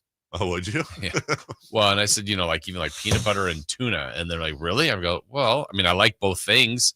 And I made a peanut butter and tuna sandwich. Know what the strange thing was? It wasn't bad. Yeah, I haven't had another one, but it was like, yeah. The algorithm on my Facebook is all cooking for the most part. It's cooking and farts, like legitimately. I'm just together. That's what happens after cooking. Yeah, exactly. And I'm more intrigued by one. It's like top 5 in the different situations, dogs. The hippo. The hippo is always, anyways. And some of those cooking things have it'll be like a really good chef, making a top, like a peanut butter jelly sandwich, but he bakes the bread and makes it. Anyways. A lot of grilled cheeses like that. Yes. So he does this one, and it's top line canned tuna fish salad, right? It looks like a gourmet can of tuna, if that's even possible. And then he adds in celery, red onion, all perfectly diced, diced up like leek, stuff like that, right? Mayo, the whole thing, right? And I'm looking at it, I'm like, see, I don't do tuna fish salad because it looks like cat food. It looks like cat food. I guess. It really does look like cat food. I mean, it is kind of cat food. When I was a kid, my mom used to make, if you open up a can of tuna and put it in front of a cat, would be the pouch. Yeah. Get the pouch. Pouch is almost weirder to me. Okay. Anyways, it looked like I looked at it and I went, maybe I give it another try. Because my mom used to make tuna fish salad when I was a kid. I'd eat it. I think I might give tuna fish salad a try again. But also, it's cat food. Huh? Can I make you one? You make me a tuna fish salad? Sandwich. Yeah. Okay. But here's the problem with that. Can I do mine first? Here's why. No. Because he wants to blame you. No, I don't want to blame him.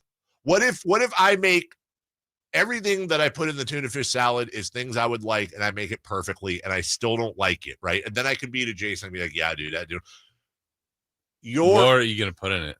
What would I put in it? Yeah. I would put in finely diced celery, finely diced red onion. I would put in mayo, a little squirty of Dijon mustard. Then I would toast 2 pieces of bread, put it on there, and eat it with some lettuce or sprouts. Tomato at all or no? Maybe. Okay. Maybe. Okay. Black pepper, maybe a pinch of celery salt / garlic pepper or garlic powder. Okay. Pretty normal, nothing crazy. Not pepperoncinis could go in there maybe, or diced tamed jalapeno peppers. You like some heat. Well, the tamed jalapeno peppers, but yeah. Anyways, and put it on a Ritz cracker maybe, like a dip. Yeah. But my point is lost. I don't know what my point was. You would rather try that way, and if you don't like it, then you're like, hey, don't even try. That's right. I don't want you to go through the trial and you do it and all that, and then I eat it. I don't want it. Right, and then I'm going to be more inclined to lie about it and be like, actually, I would. If I hated it, here's what my response would be. It would be something like, honestly, I'm still not a fan, but that's about as good. I didn't expect it to be that good. I still wouldn't eat it normally, but that's actually really good for what you're making. Yeah, I would couch it like that. But Dave, you threw up the whole thing. That's the thing. On the inside, I don't believe you. On the inside, dude, I'd be like, that is just absolutely gross. Yeah, absolutely gross. Okay. The NBA on TNT is leaving. Yes, but staying at ESPN. Wait, it's going to ESPN. Going to ESPN. Yeah. We'll probably couch this because you wanted to talk about tuna fish. I'm a little nervous about this move. I am too. ESPN. There is one way. There is one thing and one thing only ESPN should do. Call whoever the person. Well, they're probably bringing him over from TNT. The directors, all that, right? Yeah. What's your show clock? What's your crew? Not obviously beyond the front facers. Who's your set designer? We'll update the set. We'll put some ESPN logos on there. We'll give it a fresh look, but as close to what it was last year as possible without being TNT. And everything else stays the same. We're not touching it.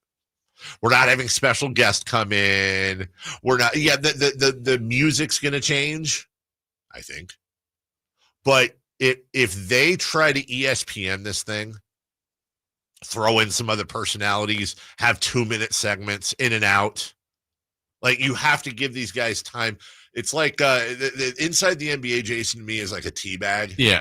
In the sense that if you pour a mug of boiling water and the tea bag's in there and you leave it in for like 10 seconds versus you have to let it steep. You have to let it bloom for full flavor. It's the same thing with those segments, dude. You have to let them bloom. Well, and that's what I'm worried about. And ESPN has so many programs, so many things. And it's like Sports Center's next. So are they going to hurry this show to get to Sports Center? Are they going to hurry this show to get to, the WAC championship, or whatever, basketball, whatever, you know what I mean? Or that's whack.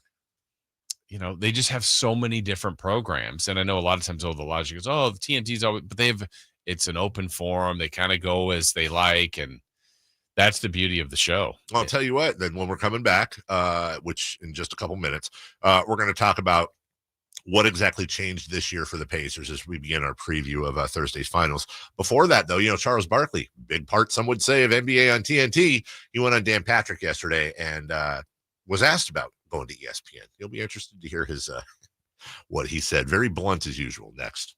The only place you'll find Malik Monk is Sacktown Sports. Oh my, what an athletic move that time by Malik Monk. Hey Sacramento, it's Malik Monk and you're listening to the home of the Sacramento Kings, Sacktown Sports. Your local sports leader. For more than half a century, contractors and trade professionals have relied on WeatherGuard for heavy-duty truck and van storage equipment, not just to protect their tools, but to protect their professional reputations. Whether it's inside or outside of work vehicles, a WeatherGuard badge means pros can trust that their hard-earned name is in good hands. Since 1968 and every day since, WeatherGuard has been protecting anything it takes to build a professional reputation. WeatherGuard, established in 1968, proven every day. WeatherGuard.com. Staples presents That Was Easy. So I was taking my side hustle full-time. Bold move, my friend. And I needed to find everything in one stop. Like finding Bigfoot riding a unicorn. Yes, so I hit the Staples Easy button. Staples had everything for a new office and print services for signs and brochures. Plus, Cindy, the Staples associate, helped me find the best tech for me. Wait, no drama? No, Staples made it easy. For the products, services, and experts your business needs. Staples. That was easy. In-store, online, and on the app. This is the story of the one. As a lineman, he does whatever it takes to keep the power on in his community. And he wants a partner like Grainger who does the same. Grainger offers the professional-grade products he needs, from voltage detectors to harnesses to hard hats, plus fast, dependable delivery, so he can rise to every challenge. Call 1-800-GRAINGER, click Grainger.com, or just stop by. Grainger, for the ones who get it done. People are coming from all over to Sacramento Chrysler Dodge Jeep Ram, from Folsom, Elk Grove, Woodland, Roseville, because they've seen for themselves the huge selection and the best prices at SacSuperstore.com. Good luck finding a lower price anywhere else. And if you do, they'll match it. It's as simple as that. Sacramento Chrysler Dodge Jeep Ram, where a handshake still means something. Open until 10 o'clock and centrally located right across from Hagen Oaks Golf Course. And online at SacSuperstore.com. The guaranteed lowest price and the best selection of Dodge, Chrysler, Jeeps, and Rams. SacSuperstore.com. KHD1 Sacramento, KYMX HD3 Sacramento. From the Power Business Technology Toshiba Studios. Sacktown Sports 1140. The Carmichael Dave Show. He's on the microphone when he's not on the microphone. He's playing a song, and when he's not playing a song, he's on the microphone, and then boom. With Jason Ross. No, he didn't. Yes, he did. Call or text at 916-339-1140. It's the Carmichael Dave Show with Jason Ross on Sacktown Sports.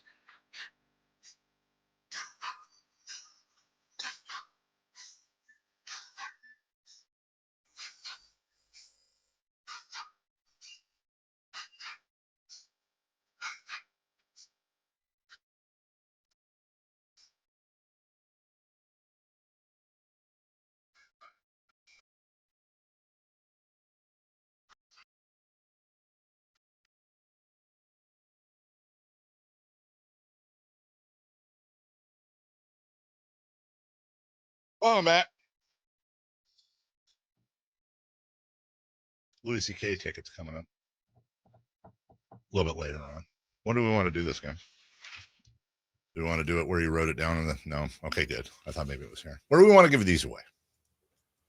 Where would you like to give them away? How did he get Louis and not Lewis? Isn't that like King Louis? I don't know. It always confused me. Yeah. Would Lou C.K. work? That sounds like Lou C.K., doesn't it? That's yeah. Louis C.K. Very funny. The NBA on TNT is going to ESPN. Charles Barkley was on the Dan Patrick Show. And as we get to the Pacers, here's his initial thoughts on it going to ESPN. Okay, but does the show look like the show? It's inside the NBA, but it's on ESPN. Is that how you're positioning this? Dan, we don't even know. Okay, all right. That's one of the reasons I was waiting. Like, I don't know what we're doing, and then TNT is trying to do something stupid behind the scenes. We taped a pilot about a month ago, and it was the stupidest I've ever seen in my life. Because we're not going to be on ESPN as much as people think. Wait, what do you mean you taped a pilot?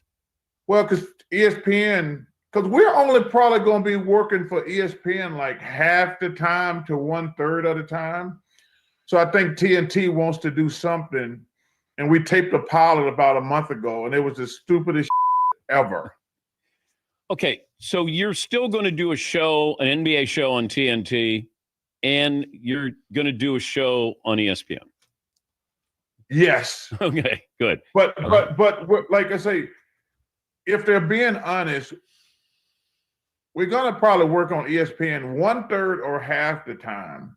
But they're trying to do something stupid at TNT, which is number one, it's a stupid idea for a couple of reasons. Number one, we won't have basketball highlights. But also, we're probably going to be going up against an NBA game. And anybody who likes basketball ain't going to say, hey, you know what? Let me turn off an NBA game that's on Amazon, ESPN, or NBC to go watch these four dudes sit around and talk about nothing. So it's complicated. And like I say, we taped a pilot doing stupid stuff, and it was just stupid stuff. Okay. So I wanted to play that just because that's Charles yesterday. Right. Why is there this weird ambiguity? Charles isn't a liar and he's not a promoter. Right. So they're legitimately scrambling behind the scenes for what they're going to do. They don't even know. Yeah, like I said, so let's just it's a rematch of the Thunder and the Pacers next year to open up the season. First game for them or whatever. I'm just making up something. Yeah. Are they on shortly thereafter? Are they on right after the game? They would be, or is it Sports Center? Right. I mean, again, like they've got, or it's still college football season. Now let's take it to Pac-12 after dark. Right. I'm like, there's just so many other things that ESPN has attached to them. I didn't realize they were still going to try to do something for TNT. Didn't either. And if he's like, yeah, we're doing that against games that are going on, like, it's just weird. It is incredibly weird because they're cross-platforming. Yeah.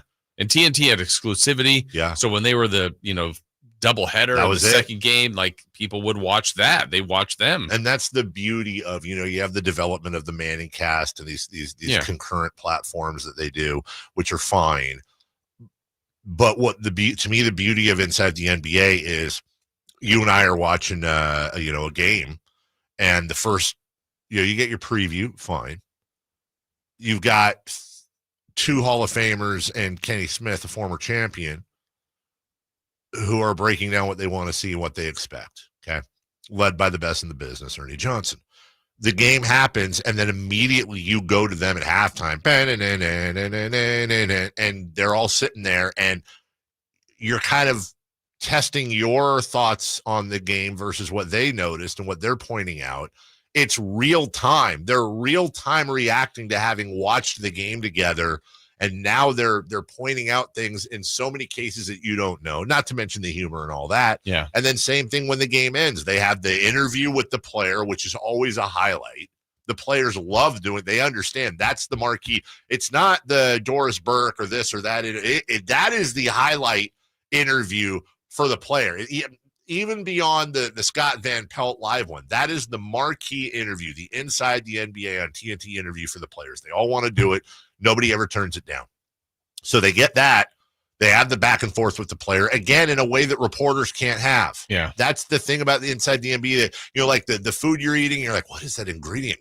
That's so good. And it turns out to be like cumin or fennel or something.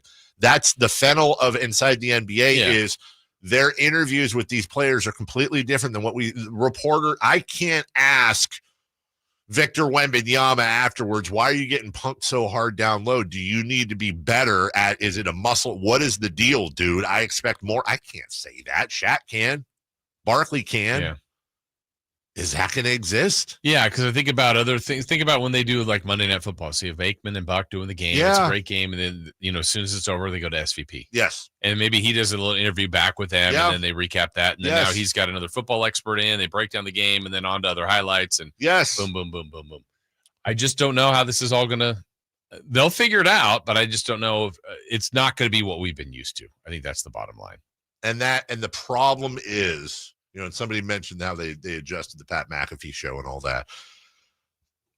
The problem is it is a tried and true formula. That what do they mean by the Pat McAfee show? Like Pat McAfee did his own thing, his podcast, and all that. He came to ESPN, and they look. But he's also at a format at like 9:00 every day. Exactly. It's. This is after games. It's uncertainty with sports. It's apples waiting to bananas. It's still fruit, but it's different. I'm on the food analogies. The formula of Inside the NBA is perfect for what it is. Mm-hmm. You can't adjust it. You can't, I don't want to say you can't improve on it, but you don't need to. And if they try, it's just going to, I would rather the show stop. Yeah, or I almost wonder, would they have had more success or what we know it to be if it went to NBC or Amazon? Because then that's a game, an isolated game, and then afterwards you're getting that show. This is a game, yes, but then, is the show on? Is it not on? Is it because of another game or because of sports, And you brought up a really good point that I think is going to get lost on a lot of people, because I think the initial reaction my initial reaction when you said, well, and what if there's a West Coast college football game, blah, blah, blah, this, that, whatever. And my initial thought when you said that in my head was so you put that on ESPN2 or something else, you stay with the marquee. But here's the thing. Almost certainly college football is going to destroy those ratings that Inside the NBA would get. Mm-hmm. That's the reality that is tough for us to grasp. Yeah. The NBA's ratings generally don't touch the NFL or college football. I don't care if it's Inside the NBA or not. I don't care what team. Still an award-winning show. It's just not as rated as highly as those. And if you're ESPN and you're selling to sponsors and you have a choice between Inside the NBA recapping Pacers and Oklahoma City, or you go live to USC UCLA 7 p.m. let's go, you're going to USC UCLA. It's the right business decision, but it's not the right decision for Inside the NBA. And maybe Inside the NBA goes to ESPN2 or right. ESPN business News. And maybe that's what it is. Maybe I don't know, dude. I think you are right. I think NBC or Amazon would have been better for this, because they don't have that other Amazon would have been better. Amazon. The problem with NBC is you have an affiliate problem, because they make their money off the news. Yeah. So anyways, all right. Well, stay tuned. Yeah.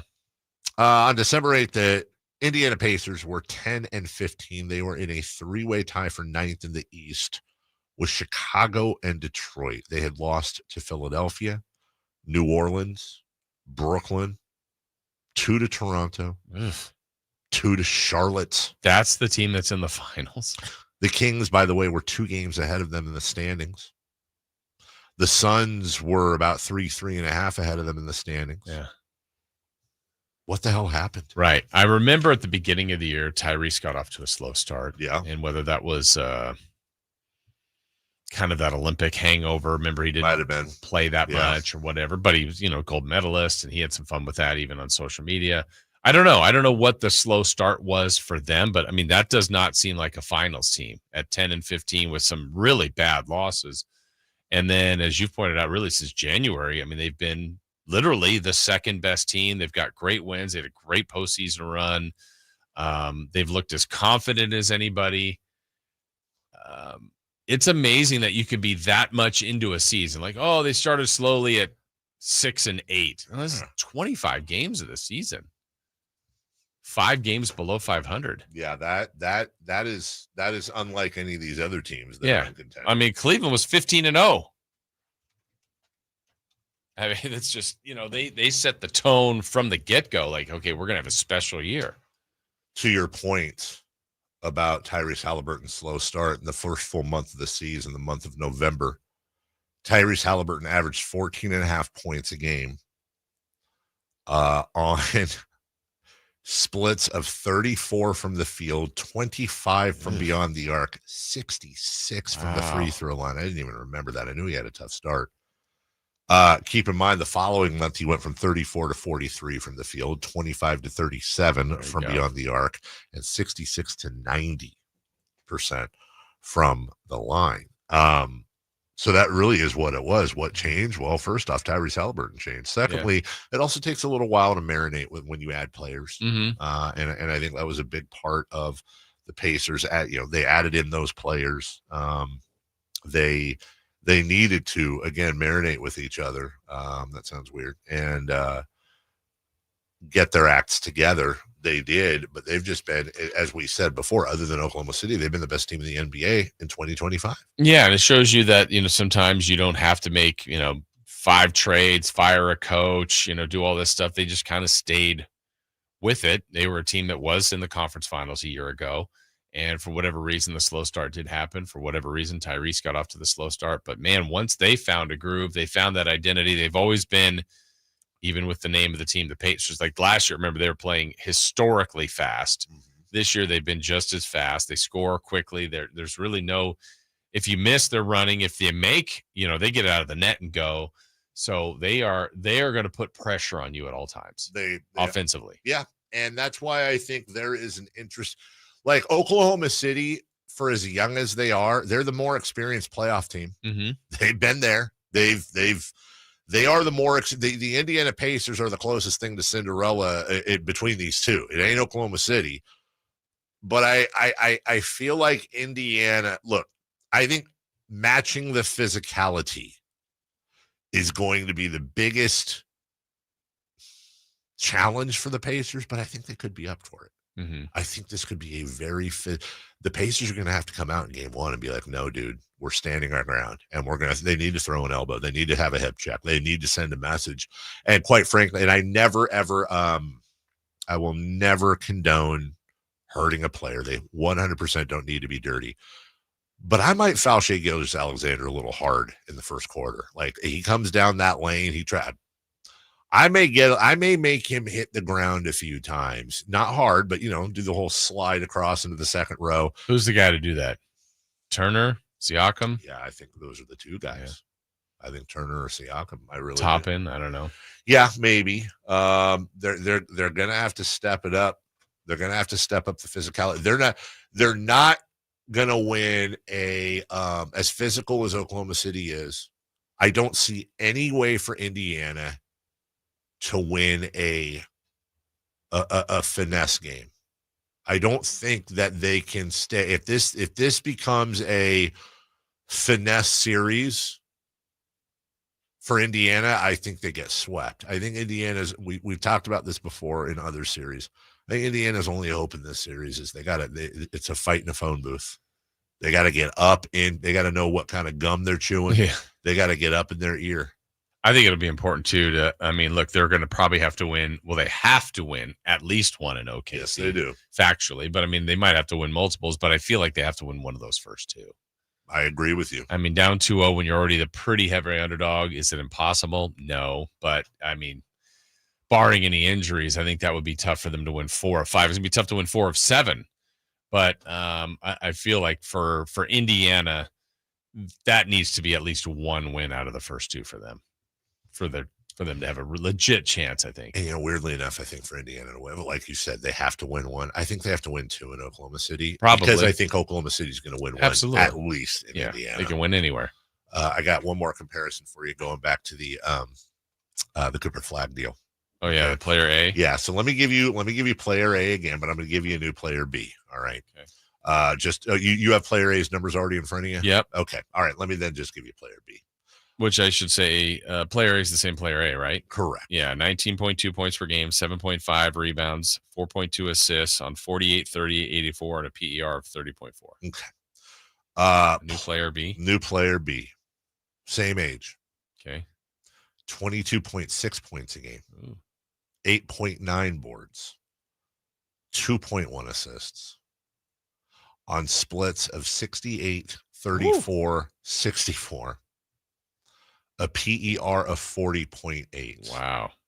I'm going to ask you about that player's defense as well. By the way, this player's defense is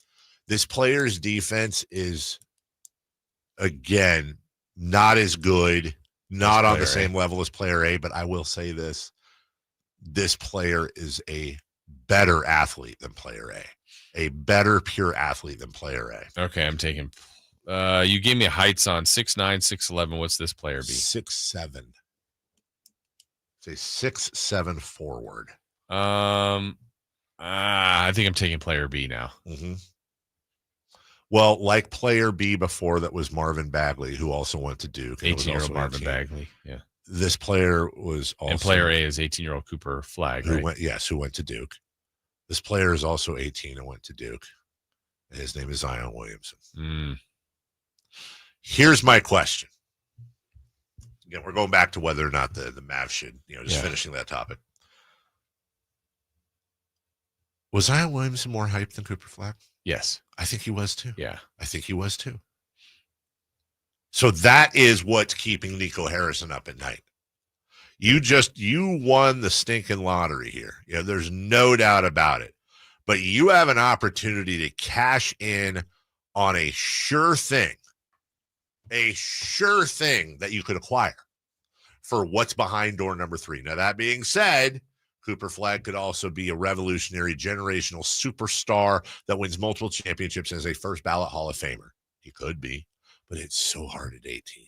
It's so hard at 18. You don't know about injury. You don't know how he's going to develop. With Zion and Bagley, it was both injury situations. There's no reason to think that when it comes to, with Zion, there were warning signs because of his build. Yeah. But a lot of people, just myself included, went, yeah, but Charles Barkley was pretty healthy and he was a few inches shorter, but again, similar builds. And actually, weirdly enough, Zion's a better athlete than Charles Barkley. Charles Barkley was an insane athlete. Okay, what if I told you from this point on, starting today, Zion will not be injured? Maybe he misses 5 games a year. He's the first ballot Hall of Famer, will probably win a championship. Then you're taking him. Yeah, 100%. Yeah. I would take Zion Williamson over Cooper Flag if you told me. Yeah. Or if I just told you not even they'll play the same amount of games. Yeah, so whatever that means. Or make it easy. Tell me they'll both average 70 games a year. Okay. That you're going to miss. That's 12 games a year. That's fine. Yep. I'd take Zion. Yeah. Take Zion all day. Yep. Zion is such a stud. Now, well, the one caveat I would say, I think I need to say this in light of whatever is, I can I wait and see how his legal issues resolve? Because that's a real thing. That is a real. What I don't want to do is take Zion Williamson and, you know what I'm saying? But if we're just talking pure on court, which I think is the spirit of the debate or the conversation, I would take Zion over Cooper Flag, which is why we go back to the Giannis thing. If you're Milwaukee, if you're Dallas, Giannis fits in that window perfectly. Mm-hmm. You're getting what you hope Cooper Flag's ceiling is right now. Right now. A certainty, a known quantity. Is there a chance that Cooper Flag could be better than Giannis Antetokounmpo? Of course, I have to allow for that. I would say the chance of that is less than 5%. Yeah. Less than 5%. And I would say let's put it this way. I would say the chances of Cooper Flag being Marvin Bagley and Zion Williamson to date is far, far greater than the chances of him being Giannis Antetokounmpo at any point in his career. And that has nothing to do with anything other than, dude, Giannis Antetokounmpo is probably a top 25 player in the history of the NBA. Yeah, you're getting a Hall of Famer, like a legend of the sport, where the other, I mean, to say he's better than a Hall of Famer, you're taking a really huge risk. Really, really huge risk. And the only thing there is you're talking about a guy in Giannis that is not only making a ton of money, will continue to make a ton of money for the remainder of his career, and he'll be 31 in December. Mm-hmm. Also, Giannis strikes me as one of the guys that could easily play to until he's 40. Mm-hmm. I mean, the guy is a gym rat. He is an Adonis. He takes care of himself. You don't hear about him, out and about doing crazy things. Seems like a family dude with a little twist sometimes. He likes to have fun. But Giannis seems like a guy, 6'11", 240, built like a, you know what? That I'm not worried about Giannis retiring at 35. Mm-hmm. So you're getting what? For Giannis right now, you're getting would it be fair would you agree that you are getting at least 5 years of prime Giannis? Yeah. I don't see him really slowing down at 35. Right. And now, I mean, look at what we're seeing now with LeBron, with KD, with Steph. Yes. Some of these guys that have just been playing some incredible basketball this late in their career. So that's still an option out there for someone like Giannis. That's why these guys get paid a lot of money, dude. Yeah. And I'm not saying I necessarily understand everything Nico Harrison's done. Yeah. But I will say, dude, he's at a crossroads right now. Yeah, I mean, and again, I think they're in a good position just because they've got the number one pick. They've got talent there. He's, I don't know if he's probably still hated in the Dallas area, and I don't know how he recovers from that unless they start really winning at a high level. But I mean, he's still got the job. He's still got to make the best decisions that he thinks he can make. And like I said, I think it's a good problem to have. I think they got to explore everything. I mean, I'm definitely not saying you trade Cooper Flag for sure. But the fact that you could probably legitimately get Giannis, I think you have to look at that. I also think he's in kind of a no-win situation in the following way, too. Let's say he trades number one for Giannis, straight up for whatever he's got to get back. Would you say that Anthony Davis, Giannis Antetokounmpo, Kyrie Irving, and friends is a better team than Kyrie Irving, Luka Doncic, Klay Thompson, and friends? I think it is, actually. I do too. I think it very much is. Yeah. I think I would much rather just think about AD and Giannis playing off of each other defensively. Yeah. I mean, honestly, I said this when they did it. I understand the philosophy of what he did. I totally get it. And I actually thought if Kyrie was healthy last year, or at the end of the year, they would not have been in the play-in with the Kings. They would have been much higher than that. Yes. I don't know that they're getting through OKC, but I don't think they were with Luka either. So I get it. It's just, and then you made the point, which is probably the better one, is that, okay, if you're going to do it, open up the market. Like, just what else could you have done? Could you have gotten Giannis then instead of AD? I think you get Giannis for Luka. Yeah. So, I mean, still the same idea. Defense wins championship. You get a guy who's a tad younger, who's already been a great defensive, impactful player, and more reliable than AD. So that's it. I don't think trading Luka was as bad of a decision that everybody says, but I'm not praising it. It's somewhere in between where you go, I get the thought process. It's just he should have involved every team. That's the point. And to see what else he could have got. Yes, because then that's the part I will never forget him for. Anthony Davis, when you take into account contract, age, injury issues, and all that. Like, look, Anthony Davis, you can make an argument as a top 3 center in the NBA, top 2 all around. Yeah. But also, he ain't going to get any healthier. Right. And they experienced it already. Right. Dallas did. Now you could go, we could sit here all day and go through, like, does Miami say no to Bam Adebayo for Luka? Right. No, of course they don't. Does Houston say no to Luka for Alperen Şengün? No, I don't. I love Şengün. I don't think they do. There are a number of centers they could have gotten or people to fill that bill had they opened it up. That to me is beyond all the other conspiracies, that I will never, like in The Godfather, that I don't forgive. Like that part I don't forgive. But here's where he's at. And the funny thing is, if he does trade Cooper Flag and he gets Giannis Antetokounmpo back, we both agree. Kyrie, Antetokounmpo, Anthony Davis better than Luka Doncic, Kyrie Irving, and Klay Thompson. So then Nico can go back and say, guys, my job is to improve the team. This team is better than it was a year ago with Luka Doncic. There's no doubt about that. But the problem is he's in a no-win because then everybody says, yeah, bro, because you won the lottery. Like, you don't get credit for winning. Even if he says, hey, if I don't trade Luka, we don't get that pick. Right. Never get the credit. He's never going to get. I think even if they win a championship, it's going to be because he won the lottery. So, not that I feel bad for him. We'll take a break. When we come back, hey, you got to pay to play. You want to win a championship, you got to spend.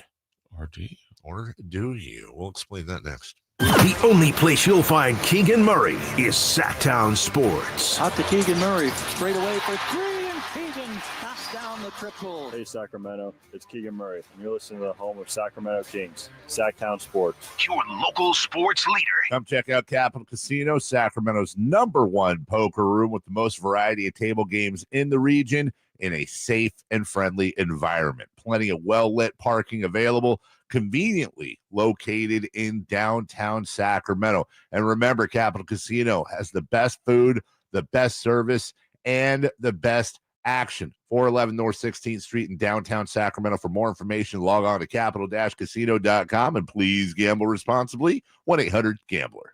An Australian hiker travels to the American West to walk a wilderness trail. Wasn't afraid to be out on his own. But Eric Robinson vanished in the high Uinta Mountains. I remember thinking, Eric, what were you thinking, mate? I'm Dave Cawley. Join me on my podcast, Uinta Triangle, where I travel the world to answer the question, what happened to Eric Robinson? Follow Uinta Triangle. That's UINTA Triangle on Apple Podcasts or wherever you listen. The Giant Summer Sale is here. Get giant savings on our giant selection only at Folsom Lake Honda, your one-stop Honda shop. Looking to own or lease? Save during the Giant Summer Sale and drive a brand new Accord Civic. Visit us today at FolsomLakeHonda.com, your one-stop Honda shop. As a family-owned and operated dealership since 2009, customer service is our #1 priority. Our customers love doing business with us, and you will too. Folsom Lake Honda. Go to FolsomLakeHonda.com. Your one-stop Honda shop. Saturday, June 7th, the Spears Cars Tours West lights up the Stockton 99 Speedway with limited and pro-only autos. MMI Legends, mini stocks, and NCMA Sprints presented to you by Tracy Ford. Gates open at 5, racing at 6. Grab your tickets now at Stockton99.com. Be there. With 25 award-winning years in Northern California, Ashton & Price is your local injury law firm. Pro attorney tip, if a firm presents as local but they're in LA, red flag. If your first consultation is not with a lawyer, big red flag. At Ashton & Price, your first consult is with a local attorney, and if serious injury prevents travel, a lawyer will come to you. Still not enough? George Washington's my uncle. At Ashton & Price, no red flags, just red, white, and blue. Remember, for the best advice, don't think twice. Call Ashton & Price. Get ready for a night out with Jordan Davis. It's Country in the Park 2, Saturday, September 13th at Cal Expo. Along with the special guests, Mitchell Tenpenny, Locash, Vincent Mason, and Abriana. Make it a family day out with food trucks, games, dancing, and more. Saturday, September 13th at Cal Expo with Michelob Ultra. Tickets are available now at CITPFest.com.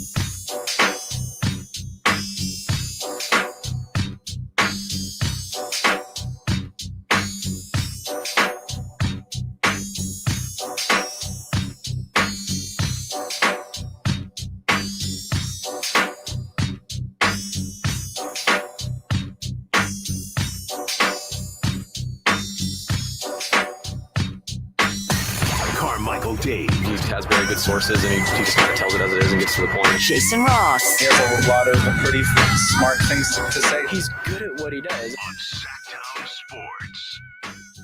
All right, so we still have a little longer to wait for the NBA Finals. It gets started on Thursday. Indiana, OKC, the Thunder, the heavy favorites. Dave's team. My team. Your team. This is a Thunder Hive. Wonder what, you know what? I'm rooting against you. No, I really don't care. Kings. I'm happy either way, actually. I wouldn't say happy. I want the Kings to win. They are not in it. And I'm not I bet there are, I bet there Kings fans would want the Thunder. I think. Because of Halliburton. That is the poll I'm putting out right now. Who are you rooting How's it smell? Kings fans, who are you rooting for? Thunder or Pacers? Because generally I'm not the, root for the conference. I don't care about that. Yeah, I don't care about that either. I'll bet But it's the West, guys. I'll bet you 70% will say Thunder. What do you think? Yeah, probably. Yeah. 70%. Sound the alarms on that one. Yeah, I'd say 70%. 75. From the 5-3-0, DeRozan for Drew Holiday. Monk for Jonathan Isaac and Cole Anthony. Sign Larry Nance Jr. Are these realistic? Yeah, I don't know. I really don't. I don't think Boston. Wait, say all of those? Sorry, you're way off, Dave. I just looked. It's 100% for the Thunder. Oh, wow, unanimous. DeRozan for Drew Holiday. It's not realistic because you'd have to throw in another, I think, $13 million. I think Holiday makes, is it 38, 35? DeRozan makes 25. Monk for Isaac and Cole Anthony. I don't think the money works there either. I think Isaac makes more. I could be wrong. Sign Larry Nance Jr. I mean, I see where I understand where he's going. He's going for defense, and I don't hate that. But also, look, there's probably nobody in this town that knows more about or loves Jonathan Isaac more than me, and I would stay the hell away from Jonathan Isaac. Jonathan Isaac is like the great value version of the question we were having earlier about Zion Williamson. Mm-hmm. He ain't Zion Williamson, okay, but he actually makes Zion Williamson look like basketball's Lou Gehrig. He can't stay healthy. If you told me Jonathan Isaac was going to play 70 games for the next 4 years, I'd say abso-freaking-lutely. He's not a kill, he's not an MVP candidate. He's not going to score your face off, but he's going to play phenomenal defense and he has a great all-around game. He just scored his face off. That's right. Right. That being said, you're probably falling into a lot of injury. I actually think the one that's really fun to talk about for the Kings is, if there's a team I'd love them to kick the tires with, New Orleans might be number one. Whether you go home run hitter with Zion or you go, I love the idea of Herb Jones. Here's what I want to do with the idea of Herb Jones. I want to take it out to dinner to a nice restaurant. You're not cooking for it? First date. But Magic's already there, not Orlando, which, by the way, announced their new uniforms today. They're going throwback. It's pretty awesome looking. Are they? Oh, it looks amazing. Okay. After dinner, then we're going back to my place for some drinks. I'm throwing on some Luther Vandross, dude. I'm Julian Lennon. Nope, Luther. I'm throwing, and let me just say this because this is a family show. I'm making breakfast in the morning, Jason. I'm making breakfast with the idea of the Kings acquiring Jonathan Isaac. I'm making breakfast, and I'm saying, you know what? Jonathan Isaac. Or Herb Jones. Sorry, I was getting excited. You're cheating on Herb. I am making breakfast for the idea of the Kings acquiring Herb Jones. And I'm also saying you don't have to go home. You can hang out for a while. I'm just going to do some work around. Peaches? Well, I make peaches. And Herb. God dang it. I'm so sad I didn't see that. I'm making peaches. Why? You know what we're going to have for breakfast? Defense. That's what we're going to have for breakfast. On ball wing. No defense. bacon for you. You know what's for breakfast? Defense. Lunch, defense. Dinner, defense. Snack, defense. And a corner three. You got Keegan on one end. You got Herb Jones on the other. Keon Ellis. Now that's a situation where that is actually a situation where if you said, how could you do? Because here's the question. How do you make Zach LaVine work on the Kings? How do you make that one work? Well, get other defensive players. If you were somehow able to send Keon Ellis to the Magic Johnson point guard school for point guards, and I'm trying here. Thanks, Magic. Okay, and then you go like Keon or somebody like that, Zach LaVine, and then you go like a Keegan, a Keegan Herb Jones 3-4. And then Sabonis at the 5, and you're going, well, okay, stupid. Who are you giving up for Herb? Well, I'm going over the whole rest of the team, and I'm adding in a pick. I'm adding in a first rounder. I don't know what Herb's price is, but are you telling me that a Monk, a Carter, whatever, and a first doesn't at least get him to open the door? They look at the Ring camera, see that it's the Kings, open the door. Well, hi, how are you? Hey, I want to talk to you a little bit about defense. That if you've got Keegan, Herb Jones, and Keon Ellis on the floor with Sabonis, who's just going to Sabonis, he's not going to hurt you on defense. Now all of a sudden you have the ability. You now have 3 guys. You have 5 guys on that team that can hit 3-pointers. You have 3 guys on that team that can really hit threes. Don't shake a stick at Keon Ellis's ability from beyond the arc. In fact, percentage-wise, I think he and Zach LaVine are the best of the bunch. Now that's a team that is not going to win a title, but right. That is a team to me that has a lot more potential. I'm going to tell Scott Perry that next time I see him. Yeah, next time you see him, say, Scott, you need to go get Herb Jones, which, by the way, has also had some. I think you should go see him today. Just go over there. You want to go make it happen. Go you don't sit have down. the guts to do it. Maybe have, you know what? Maybe that's what I need is sit down. I'll take him to lunch. Where would you take him? I don't know what he likes. I know I like sushi. Makuni always works. Makuni maybe, or I mean, there's other places. But Yeah, wherever. I don't like an all-you-can-eat spot. Really getting stuff. And then you know what I would do? I would stuff Scott Perry with sushi, and then I'd stuff him with a trade idea. I'd stuff him. Thank God it's just a trade idea. I'd stuff him full of defense. Okay. Maybe you shouldn't go to lunch with him. Sacramento Kings. I'm going to call him. Scott ignore those calls. Scott Perry's announced he has moved on. He's filled with defense. By the way, did you know Scott Perry on Twitter? He does Monday Motivation. I did not know that. He does Monday. I think that's Tuesday, though. I think that's all he tweets. Okay. Is Monday Motivation. And I forgot. Still doesn't follow me. Okay.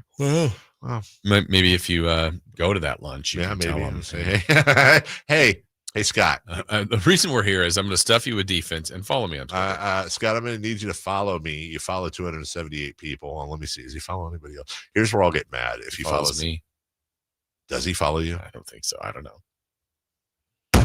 Uh-oh. You got mad. Who's he following that got you mad? I'm so pissed right now. Are you going to say it or just show it? I'll say all 4. Oh. Wow. These are people you feel like he should be following you as well. Sean Cunningham. Hold on, all right. I'm going to do a visual display. Okay, see this ball, this basketball? Okay. This basketball is my ego. Okay. You know what just happened to my ego?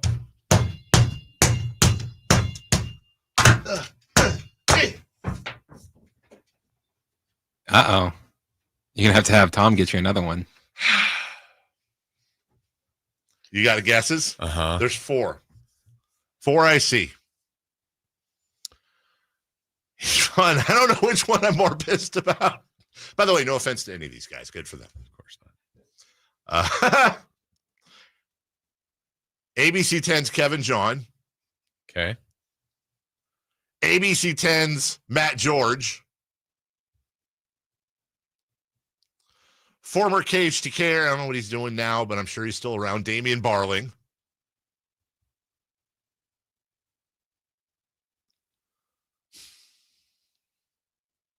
And when we come back, I'll tell you the fourth. Oh, the one that really. This is the one that hurts the most. No offense to the person. This is the one I think. I'm 0 for 3 on my guess. I'll have you guys decide which one. Chris and I will have to make guesses. I think you're gonna. I want you both to make guesses as to who the fourth local media member that isn't me or you or Chris. Well, Chris, does he follow you? I want you to guess who. This is the one that bothers me the most. And remember, I'm going to say it publicly, so there's probably one you can cross off that list. I wouldn't say that publicly. But when we get back, and also Louis C.K. tickets right after this. On the move? Got somewhere to be? Take Sacramento Kings basketball with you. The Sacktown Sports app will let you stay connected to your passion. Never miss a moment of Sacramento Kings basketball with the Sacktown Sports app.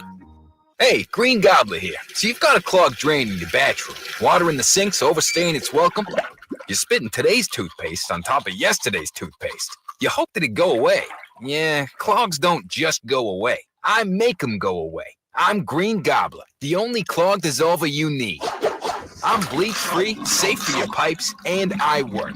Guaranteed or your money back. Because I never met a clog that was going to unclog itself. Green Gobbler. Let the gobbler get it. Ready to order? Yes. We're earning unlimited 3% cash back on dining and entertainment with a Capital One Saver card. So let's just get one of everything. Everything? Fire everything. The Capital One Saver card is at table 27 and they're earning unlimited 3% cash back. Yes, Chef!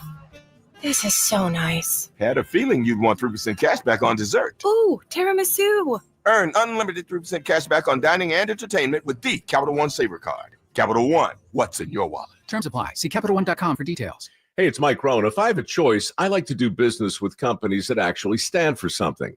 That's why I switched from Verizon to Pure Talk. No offense to Verizon, I'm sure they stand for something. I just don't know what it is. Pure Talk, on the other hand, is a veteran-owned company that supports our military in a big way, and I appreciate that.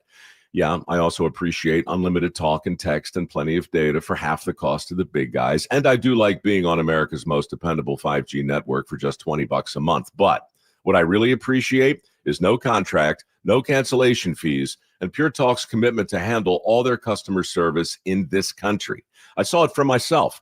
I went to Georgia, I got a tour of their headquarters, I met their CEO, and I talked to the same customer service folks that you'll talk to when you dial pound 250 and say keyword Mike Rowe. Switch today and save 50% off your first month when you dial pound 250 and say keyword Mike Rowe. Pure Talk, a wireless company that actually stands for something. Finally, an easy way to find home improvement contractors. Just visit subcontractorsunited.com and simplify your search for home services professionals. From cabinets to windows, roofing to plumbing, Subcontractors United is an easy, simple way to find and hire a home improvement contractor. And you never have to give up personal information. So no harassing phone calls like you get from those other websites.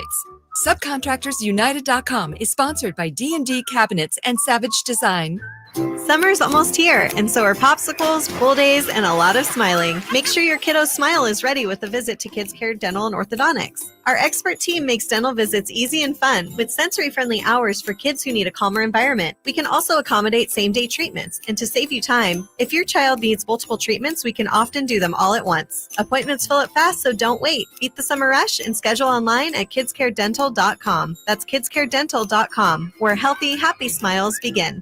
Hey, it's Carmichael Dave here for American Energy, and oh my goodness, I'm born and raised here. I know it gets hot, but my goodness, we're already seeing 100-degree days. Listen to me. You do not want your system to conk out in the middle of June or July or August with one of those big 100-degree stretches. You want to make sure you're good all summer long. And my friends at American Energy Heating and Air can do that with a $24.50 tune-up right now. That's half price. And if you need a new system, $3,500 off, up to $3,500 off in rebates for qualified systems. They've been around since 1981, serving the greater Sacramento area. A+ us with the Better Business Bureau. Call them right now, 916-520-9990. That's 916-520-9990. Jingle Singers, take it away. Call 916-520-9990 now. What's hot and what's not? Brought to you by American Energy Heat and Air, making the uncomfortable comfortable. Head to AmericanEnergyAir.com to find out more. What's hot? Yeah, hot. Real hot. And what's not? It's not good. Brought to you by American Energy Heating and Air, Sacramento's complete heating and cooling company, and second opinion partner. All right. Who's hot? Gary Carpenter. Oh, yeah, he is. Yeah, big time. Big time. In his last 5 games against the Red Sox, he has had 7 hits, all of them home runs. Wow. Since 1901, the only other Major League Baseball player to have 7 or more home runs and no other hits over a 5-game span versus one team is Frank Thomas. Jim Thome. Willie Stargell against the Big Braves in April 1971. Big Willie Stargell. It's always Willie Stargell. It is always Willie Stargell and some of the coolest unis ever. Mm-hmm. Well, then who's not? Oakland A's. Oh, who? Wow. The Athletics of Yolo County. Ah. In their last 19 games, they are 1 of 18, have an ERA of 8.19, and are being outscored by an average of 4.63 runs per game. But let's talk about that win. Let's talk about that win. They did win that one time in band camp. All right, before we go streaking, when we left off, this is so petty. I realized that Scott Perry's not following me on Twitter, which all of you care about. There's a 5th. Sorry. Also, let's add in Jason Anderson to the Sacramento Bee, the paper of record. Who is the 4th? I named off Matt George and Kevin John of ABC 10, old friend Damian Barling, and there is a 4th that actually bothers me the most, even though it really doesn't, but still. Who would it be? Local media member. Frankie Cardicello. Oh, that's okay, Frankie. Yeah, because the one I had written down that I was sure, and Chris said him earlier, was Sean, but I don't think that would bother you. No. It's not Sean. It's not Sean. No, it doesn't bother me.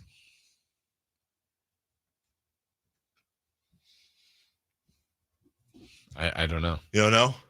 All right. Coming up at 9:43, we will have a crosstalk with Alan Stiles, and we'll do celebrity birthdays brought to you by Crumble Cookies. And I'll ask Alan about the fact that yeah, Alan. I mean, honestly, yes. gotta give it up. Scott Perry follows one guy at Sacktown Sports, and it's our guy. I Alan. love it. Yeah, sometimes you just got to do the Derek Jeter kid, the tip the cap. Yep, respect. Look at that. Way to go, Alan. Does Alan follow him back? He has That'd to. be great if he didn't. He has to follow him back. Oh, dude, honestly, what if he didn't? What if Alan just didn't follow him back? By the way, Matt George just followed me. Just now? I didn't know he didn't follow me. All right. Well, hey, Matt, good for you. Oh, is he listening? He is. Matt's a faithful listener. He is a faithful listener. He likes streaking. Yeah. He told me I know that. you like Harry Potter. Matt George likes streaking. Jessup University grad loves streaking. Yes, he does. And the segment. Then he just texted. Yeah, there you go. Yeah. Hey, Matt. We didn't say anything bad about Matt. Do you follow Matt? Do I? Hold on. Wow. I don't know. I don't know. Well, I don't follow a means lot you of don't. people. Yes, I follow Matt. Okay. Did you just? I followed 554 people. That's not a lot. Let me see. That's not a lot. I try to keep my follower to following ratio very low. It's very important. Do you know how many people I follow? Oh, wow. I follow a lot more than I thought. How many do you follow, Chris? 2,400. Jesus. I'm at 1,086. Wow. How do you handle your? We don't read all of them. Yeah, I don't. That's like a Jackson Pollock paint. I cultivate my. But you have so many followers, and you don't care what people say. I do care, but I cultivate. Is that the right word? Not procreate it. Something create it. Yeah, Yeah, I do that with it. Yeah, and the follower, I want to keep the following high and then the followers low. But or just do what you want. 554 is a lot of people. I follow Vatican News from the Pope stuff. Because you love the Pope. Yeah. Matt says I literally have never followed him. That makes sense. That can't be. I follow you, Chris. I follow No, you don't. News. I don't. Well, I follow Alan because he made me. He did on the air. I follow Alan. Follow Matt. Follow Chris. You and Alan both love Twitter. It's not true. I hate Twitter. I bet he has a lot of followers. I bet he follows a lot of people. Who, Alan? Uh-huh. Okay, how many? All right, then we'll move on because everybody. I'll say 1,500. I will say, yeah, because he made a point of he follows everyone that follows him. Oh, he's a follow back. Oh, yeah. Well, he's got a lot more than that. I'm going to say 2,000. And you said what? I said 1,500, but I feel that's low now. It's high. Alan Stiles follows 1,000. Wow. Even 1,000? Even 1,000. Well, just as 1K. Oh, okay. He is followed by. So it's probably 1,500. Yeah. He's followed by 5,000, and he follows 1,000. See, that's a tough ratio, man. It's 5 to 1. It's too close. You gotta keep. I don't know. I've thought about quitting Twitter. I really did. What is it doing for me? I'm not gonna quit it. Anyways, we'll see. We'll see. Scott Perry, if that's even your real name, following everyone else. Let's go streaking. On the move. Nope. Nope. We're on the move. That's somewhere you want to be. You know what I'm going to do? I'm going to follow Matt George. Oh. I feel bad about that. And Matt asked me to be on his podcast a couple weeks ago, and I didn't get back to him. What? I don't. What are you doing over there? I don't do. Are you going to go on the podcast? Why? It's time to go streaking. We're going streaking! Who is the Nostradamus of MLB? Who can keep the streak going? It's time to go streaking. What the hell are you doing? We're streaking. It's nothing against Matt. If I was going to go on a podcast, I'd go on his podcast. It's just what is the point? No one, anybody who wants to hear what I have to say listens. He's going to ask you different questions. Is he? Is he? Yeah. Is you he get to gonna go ask me to a different audience that maybe doesn't listen to us, that listens to you and says, you know what, maybe I will start listening to. I think everyone who listens to us listens to. We're not getting any new audiences. Isn't that what the bosses say to do? Don't put yourself out there. Everyone who could listen to you is already listening and just be happy. There's a with finite number. The finite. We've reached it. It's like followers and following. Yeah. We want to keep our listeners. Peaked. We cultivate our listeners. All right. Who's doing what here? Streaking wise. Well, Dave, you're at 1. I'm at 4. Chris is at 0 going into play yesterday. Very excited about today because I picked a player purposely from the Rockies Marlins game. Yeah, game of the day. Yeah. You took a gentleman by the name of Kyle Stowers. Kyle Stowers. From the Marlins, who lost to the Rockies. Yeah, not a great day to pick a Marlin. He got up 5 times, though, so you have 5 chances. That's good. That's half a 10. He got you 1 hit. Oh, my God. Kyle Stowers has never let me down. So you're at 2. Damn right I am. I was at 4, trying to get to 5. Get busy living. Get busy. Impressive streak here. I took Francisco Lindor of the New York Metropolitans. Of Lindor coffee fame. He got up 5 times. His first appearance of the day, he had a solo home run to lead the game off. So he was 2 for 5, 2 RBI home run. I'm at 5. Hey. Good for you. And Chris took Jacob Wilson of the Athletics. This guy puts the bat on the ball a lot. He got up 4 times. He got 1 hit. So Chris is at 1. You're at 2. I'm at 5. What do you think the poll is at? Kings fans, who are you rooting for, Thunder or Pacers? We have 230 votes in. Thunder 73%. Thunder 76%. I will say that it's still early returns, but I am incredibly surprised by this. At 54.8%, the Thunder are beating the Pacers. Got a bunch of people from Indiana following you. I did not. Yeah. What if we had Matt? What about this? What if we would this be? Ooh, you know what? What? Chris has an idea. Bing. You got a lot of followers right when the Kings were moving to Seattle. A lot of Seattle people are following you. Yeah, maybe Good they're point. left over. They're rooting against the Thunder. Faulty poll.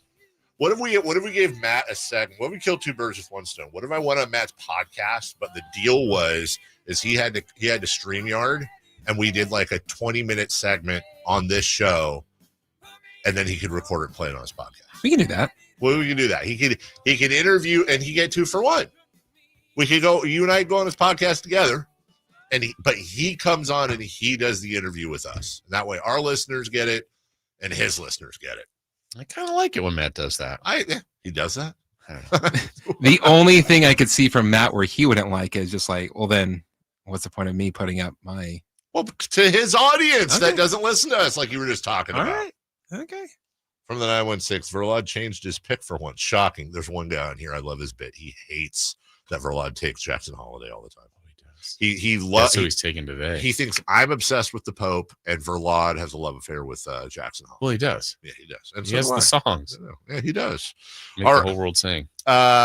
Give me Freddie Freeman, please. Freddie E. Freeman of the Dodgers. Okay. Holiday. Celebrate. I'm going to take. Let me make sure he's. Okay. Yep. I'm taking Bobby Whitt Jr. Yes. Curate is the word. Well, I sure would hate for that listener to think I just pick Jackson Holiday all the time. So who are you taking? Just would hate for him to think that. Oh. Would hate for him to think that. So you're going to do something different? No, I'm taking Jackson. Okay. Yeah. But I don't like it. That he hates it. Yes. But you're going to take him. Okay. We good? I have one hair standing up. I see it. You see that? It's Alfalfa. It's Albert Falfa. Or is that Dennis the Menace, too? Isn't Alfalfa like that? And Dennis the Menace is like that. It's more than one. There's about 4, 5. Great. Yeah. Great. At least I don't have anything important to do today. We'll take a break. What is it today?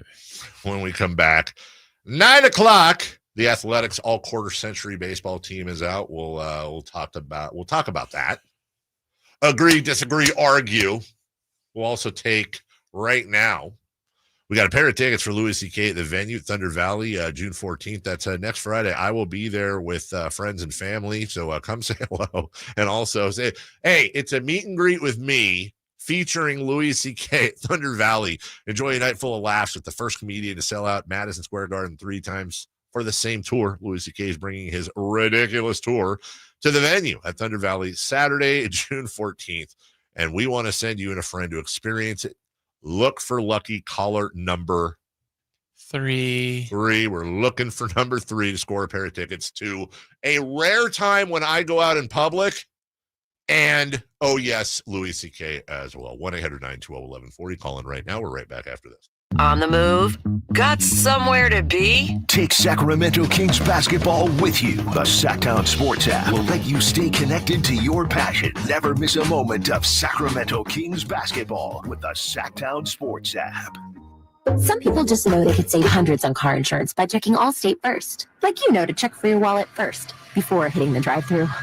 $6. Sorry, forgot my wallet. I have change, though. Here's 40 cents, another 40. Ooh, a bicentennial. What's that? Oh, gosh. Checking first is smart. So check Allstate first for a quote that could save you hundreds. You're in good hands with Allstate. Savings vary. Subject to terms, conditions, and availability. Allstate Fire and Casualty Insurance Company and affiliates, Northbrook, Illinois. Still getting around to that fix on your car? You got this. On eBay, you'll find millions of parts, guaranteed to fit. Doesn't matter if it's a major engine repair or your first time swapping your windshield wipers. eBay has that part you need, ready to click perfectly into place. For changes big and small, loud or quiet. Find all the parts you need at prices you'll love, guaranteed to fit every time. But you already know that. eBay. Things, people, love. Eligible items only. Exclusions apply. Louis C.K. in an all-new show, Ridiculous 2025 Tour. When I was younger, you had to go in the bank. Remember that? You had to go inside the bank. Now you look in the bank, you're like, what are those people doing in there? Are they cleaning? The money's out here. Friday and Saturday, June 13th and 14th, 8 p.m., the venue at Thunder Valley. For tickets, visit thundervalleyresort.com. Louis C.K. live on stage. The Giant Summer Sale is here. Get giant savings on our giant selection only at Folsom Lake Honda, your one-stop Honda shop. Looking to own or lease? Save during the Giant Summer Sale and drive a brand new Accord or Civic. Visit us today at FolsomLakeHonda.com, your one-stop Honda shop. As a family-owned and operated dealership since 2009, customer service is our number one priority. Our customers love doing business with us, and you will too. Folsom Lake Honda. Go to FolsomLakeHonda.com. Your one-stop Honda shop. Get ready for a night out with Jordan Davis. It's Country in the Park 2, Saturday, September 13th at Cal Expo. Along with the special guests, Mitchell Tenpenny,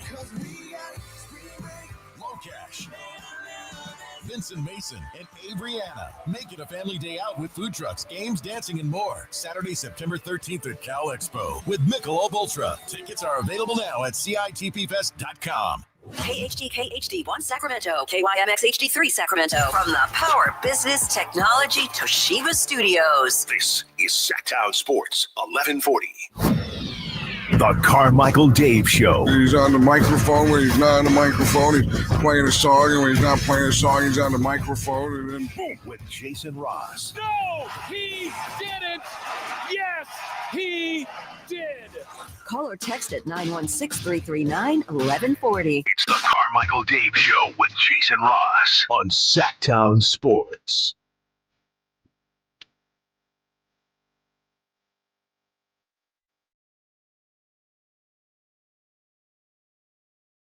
Get busy. All righty, welcome in. Final hour of the program. We'll visit with Alan Stiles to wrap up the program at 9:43-ish. Alan Stiles followed by Scott Perry. We should get imaging. Mm-hmm. I agree. The only host on the station followed. The only host on Sacktown Sports, the general manager of the Sacramento Kings cares about. Alan Stiles, 10-2. That's cred. By the way, did Alan Stiles know before today that Scott Perry followed him? Good question. I bet he did. Yeah, I agree. Yeah, Alan's probably very in tune with what's going on in his He probably. Oh my God, he's following me! And he started showing everyone. Look, the GM of the Kings is following me. Is that live audio? I got a recording of it. Why does he have a tiny squeaky voice? That's what he sounds like when he gets excited. Wait, play it again, Chris. Oh my God, Scott Perry follows me. The GM follows me. He did have the audio.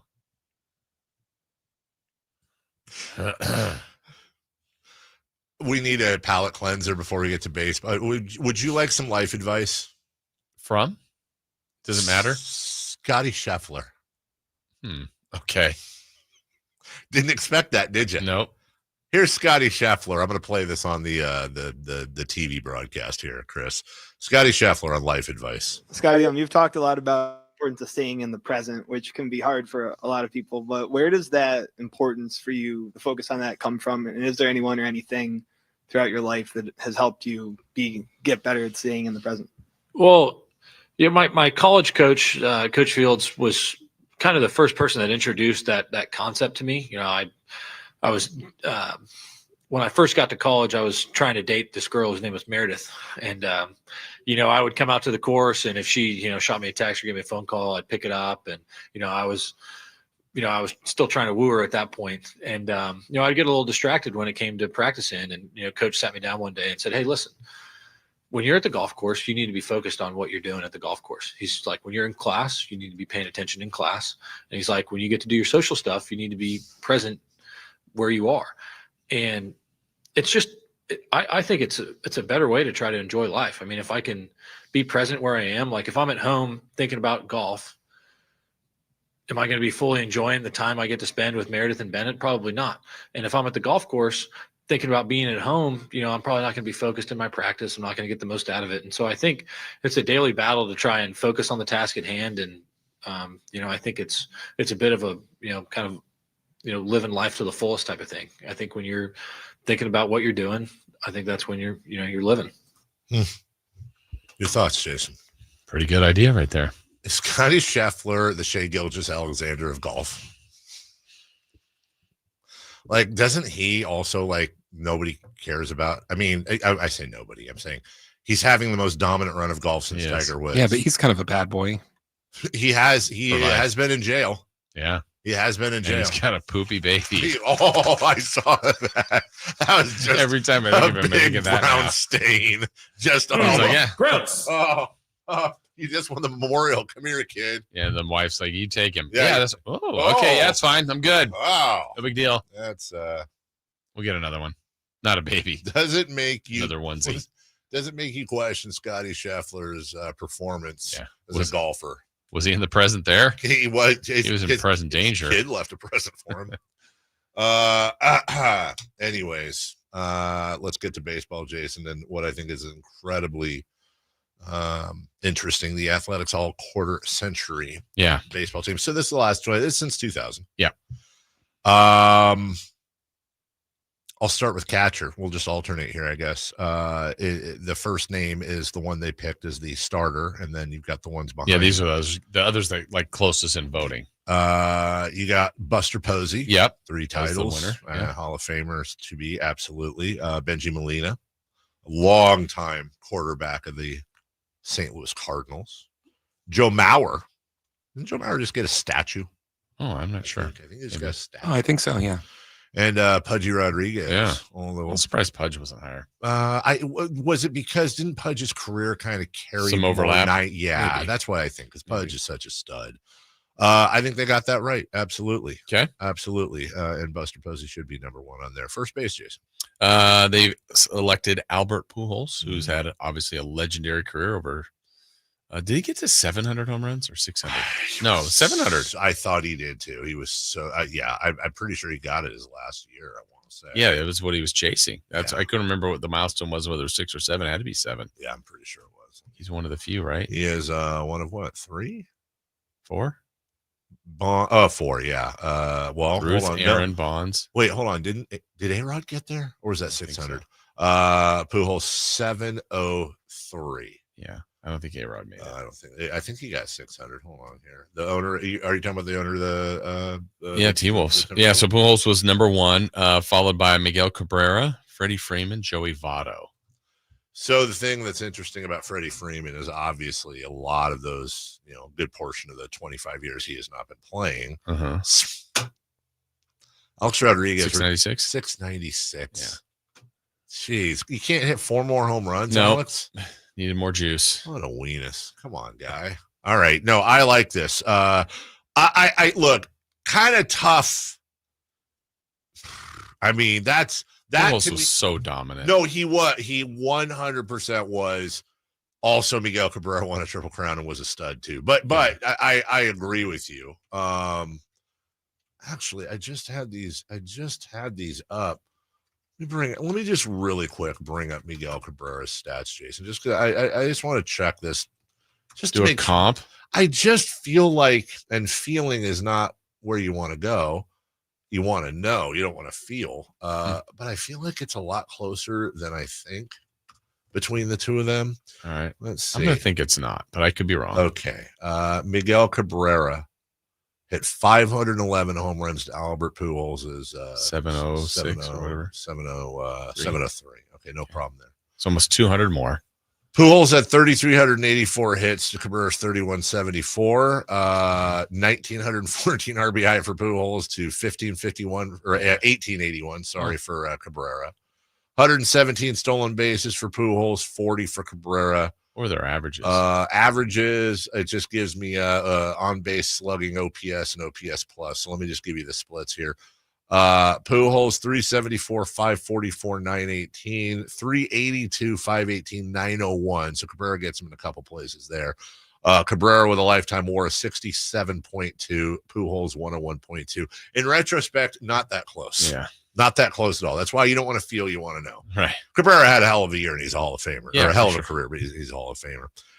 Second base, Jose Altuve is your top second baseman over the last 25 years, followed by Chase Utley, Robinson Cano from Woodland, Dustin Pedroia, and the very tail end of Jeff Kent. Okay. Little light there. Yeah, little. Little light there. Utley was good. Cano's good. I mean, Altuve's been very good. Yeah, man. Yeah, Altuve is good. He, by the way, Matt George says he's down for the segment on the air for his podcast, as long as you watch one of the Lord of the Rings movies. So that's a no. Yeah. I would also offer this much, Matt. We're throwing you a really nice bone here. We're giving you a ton of promotion for your podcast. You really think about that on the number 1 rated sports station. On that, and this is a fact, you can look it up, on the number 1 rated sports show in the city. Am I lying? Number 1. No. Number 1 in any time slot. Number 1. You're getting this opportunity. And you're throwing out conditions. Matt. Lord of the Rings. How would little Arthur feel about that? Yeah. Yeah. Right? Point. Right? Shortstop. Derek Jeter. I believe it's pronounced Heater. Jeter. Francisco Lindor, Jimmy Rollins, Corey Seager. Come on, Jeter. Better pronunciation. Jeter or Jeter? Jeter. Jeter. I agree. If you're Pooh. But Pooh's a better name than Derek. But also, Pooh Jeter should not be together. Pooh Jeter? Pooh Jeter. Pooh Jeter is the Dick Trickle of basketball. Like, when you really think about it, come on, dude. No, look, I love Pooh Jeter. Don't get me wrong. I'm just saying. Backwards, it's hoop. Oh, and since Matt is still listening, Pooh Jeter is much like Choro. He'll get that. He will get that.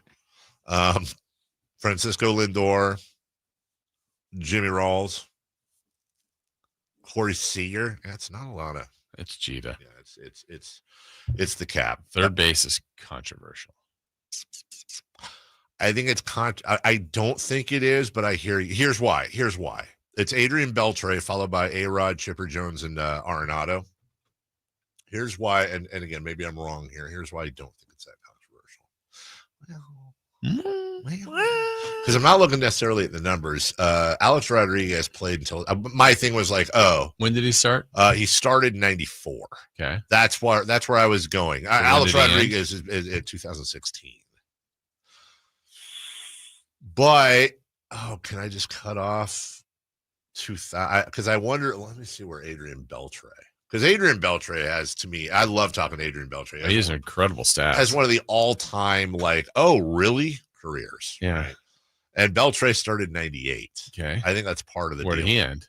2018. Okay. So he played 2 more years in the 2000s. Beltre had 3,166 hits, 477 home runs, 1,700 RBI. Whereas A-Rod, 3,115 hits, 696 home runs, 2,086 RBI, 329 stolen bases is important.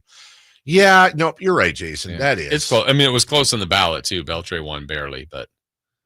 Lifetime WAR of 93.7. What's that good for? For Adrian Beltre, 117.4 for Alex Rodriguez. Yeah, I the only thing I reserve the right to do is I would love to take some more time and look at Beltre versus Rodriguez 2000 on. Okay. That's the only thing I can think of because Rodriguez clearly had the better career. Yeah.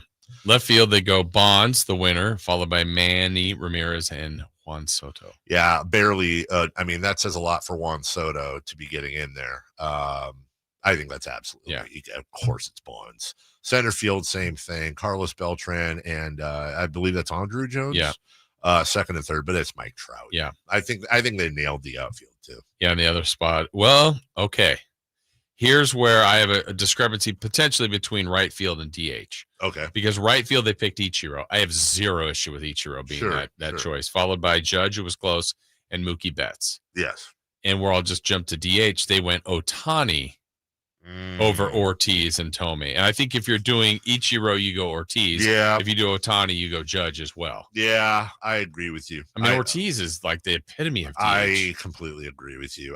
It's too soon for Ohtani. Look, Ohtani is the better player. Incredible. He's amazing, but also he's been in, what is this, his 7th year, 8th year? Something like that. Ortiz like if his career ended today, Ortiz had the better career. Yes, 100%. Starting pitchers, Verlander, Kershaw, Randy Johnson, Max Scherzer, Pedro Martinez. Trying to think, is there somebody in? And then relief pitcher Rivera got the closer spot, but there were others getting votes. Hoffman, Wagner, and Aroldis Chapman. The only thing I'm thinking about here, and I completely understand that there's a bit of homery in me, but based on the complete picture and where he played as far as time period, is there an argument to put either A, Madison Bumgarner in there, or B, Roy Halladay? Yeah, Halladay was, I think, just after Martinez. Roy Halladay still has the most complete games in Major League Baseball since 2016. That's insane. We'll take a break when we come back. All right, that's that. What about our all-time 9? That's not, the best. That's who would we want? We'll get to that next. You never know what you might hear when listening to a Sacramento Kings game. Out of Keegan, going for another triple. Man, is he feeling it. Keegan, can he do it? Yes, there's number 11, Keegan Murray. Keegan steps back. He just knocked down his 12th three-pointer, a Kings franchise record. He's got 45 points. Never miss a moment of Sacramento Kings basketball with Sacktown Sports and the Sacktown Sports app. Wesley Financial Group is not a law firm. Do you find yourself stuck in a timeshare? Get the real facts about the timeshare industry and your options for cancellation. Chuck McDowell, founder of Wesley Financial Group, has put together a free information guide that reveals the secrets the timeshare industry doesn't want you to know, including the 5 ways to get rid of your timeshare. Call now and get this timeshare cancellation guide absolutely free. Call 800-837-5050. That's 800-837-5050. 800-837-5050. When you stay in your home, what you love gets to stay too. From the gardens that grow wild to the grandkids that run wilder. From the Friday night baseball games to the Sunday morning brunches. Even the daily crosswords and weekly book clubs. There's room for it all with help from Home Instead, the largest in-home senior care network with over 30 years of trusted experience delivering the peace of mind you deserve. Visit Home Instead online for a better what's next. The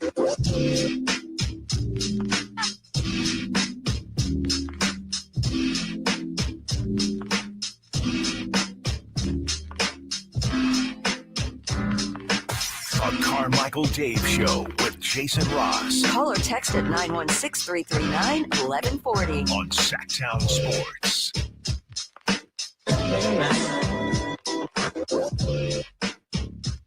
How you doing over there? Dude, I'm bending some rules here. Okay. Hey, it's your team. It is, but there's a big time problem here, and Tell me, discuss what's going on. Well, I had 2 positions I had difficulty filling. My problem is first base DH. DH is kind of a free-for-all, right? Yeah, well, DH, you could put anybody That's there. right. Okay. But here's the problem. My players growing up, amongst others, were guys like Eric Davis, who did not make the list. We talked about him. He didn't make my list. That was tough. Loved Gary Sheffield. Didn't make the list. Agree. Tough. That was tough to take out. Almost put him at DH, but I had to put someone else over him. I freaking loved watching Joey/Albert Bell play. He, to me, is arguably the most intimidating batter of all time. Of all time, I would put Albert Bell in his prime up against anyone for like what Randy Johnson was to batters, Albert Bell was to pitchers. I loved watching him play, and I loved those Carlos Baerga, Albert Bell Indians. But here's the problem. There's obviously nobody. We all know who my first baseman's going to be, and that's not moving. Right. That leaves me one open spot. If I put Albert Bell at DH, because I don't think, did he play? Can I put him in the outfield? If Can I? Did Albert Bell? I'm sure he played at some point. What? You're not gonna have the best fielding outfield, but that's okay. Because here's the thing. Sorry, guys. Because here's the thing. Will Clark ain't. Oh, of course he played outfield. I'm dumb. Well, then, sorry, Lenny. Good. Get him out of there. So now you have freedom at DH. Yeah. Okay. That makes things Made better. your list better? Yeah, All my right. list is incredibly homerific, but that's okay. So you have catcher through outfield. Did you have an DH, and then I put a pitcher and a relief pitcher? That's right. Okay. That's right. All right. Catcher and second base, by the way, were my most difficult positions to fill. For me. Yeah. I just didn't have a. Yeah. Yeah. Okay. Buster Posey will be my catcher. Okay. Of course. My catcher on my all-time 9, I have 3 listed. I'm going to have you pick which one you think should be on my team. These are 3 catchers that I liked over time. Sure. Gary Carter, Johnny Bench, and Mike Piazza. And they're all great. It's just of those 3, who do you like best? I think the numbers would say Piazza. Yeah, and even less about none of this was about numbers, but I just liked them. But I'd say Johnny Bench. Okay, that's a classic catcher. Okay. Sorry, Bell. Albert Bell just got kicked off. Oh, you thought of someone else? Oh, I thought of it. Okay. I can't even believe this wasn't more obvious. Go. Okay. First base. Number 22, Will Clark. Well, my first base is your Will Clark, is my Don Mattingly. Yeah. Okay. Gotcha. Just having trouble because I feel like I'm missing an obvious one here. And by the way, I also acknowledge he was kind of a turd burger. He really was. You didn't pick who I think you're picking. You know what? No. Good. Give me Jackie Robinson. Oh, okay. Yeah. Give me Jackie. Never saw him play, but obviously I grew up reading so much about him. I guess there's a turd incident for my guy. By the way, it was Jeff Kent. I figured that's who it was. Yeah. I just always liked watching him play. It was Roberto Alomar. Mm-hmm. Yeah, even though you're talking about the spitting incident. Potential nominees: Ryan Sandberg, Craig Biggio was fun to watch. Our own Dustin Pedroia.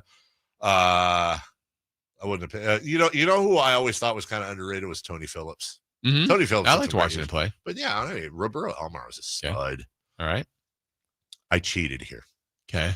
At short, you move someone over. Someone's playing short. Johnny LeMaster. Really? Okay, because I could have chosen between Mike Schmidt, George Brett. There's just and moving them from third and moving. You're at third or you're short. I'm at third base. Oh, okay. Sorry. I'm at third base. I could have picked a number of again, I told you this was homerific.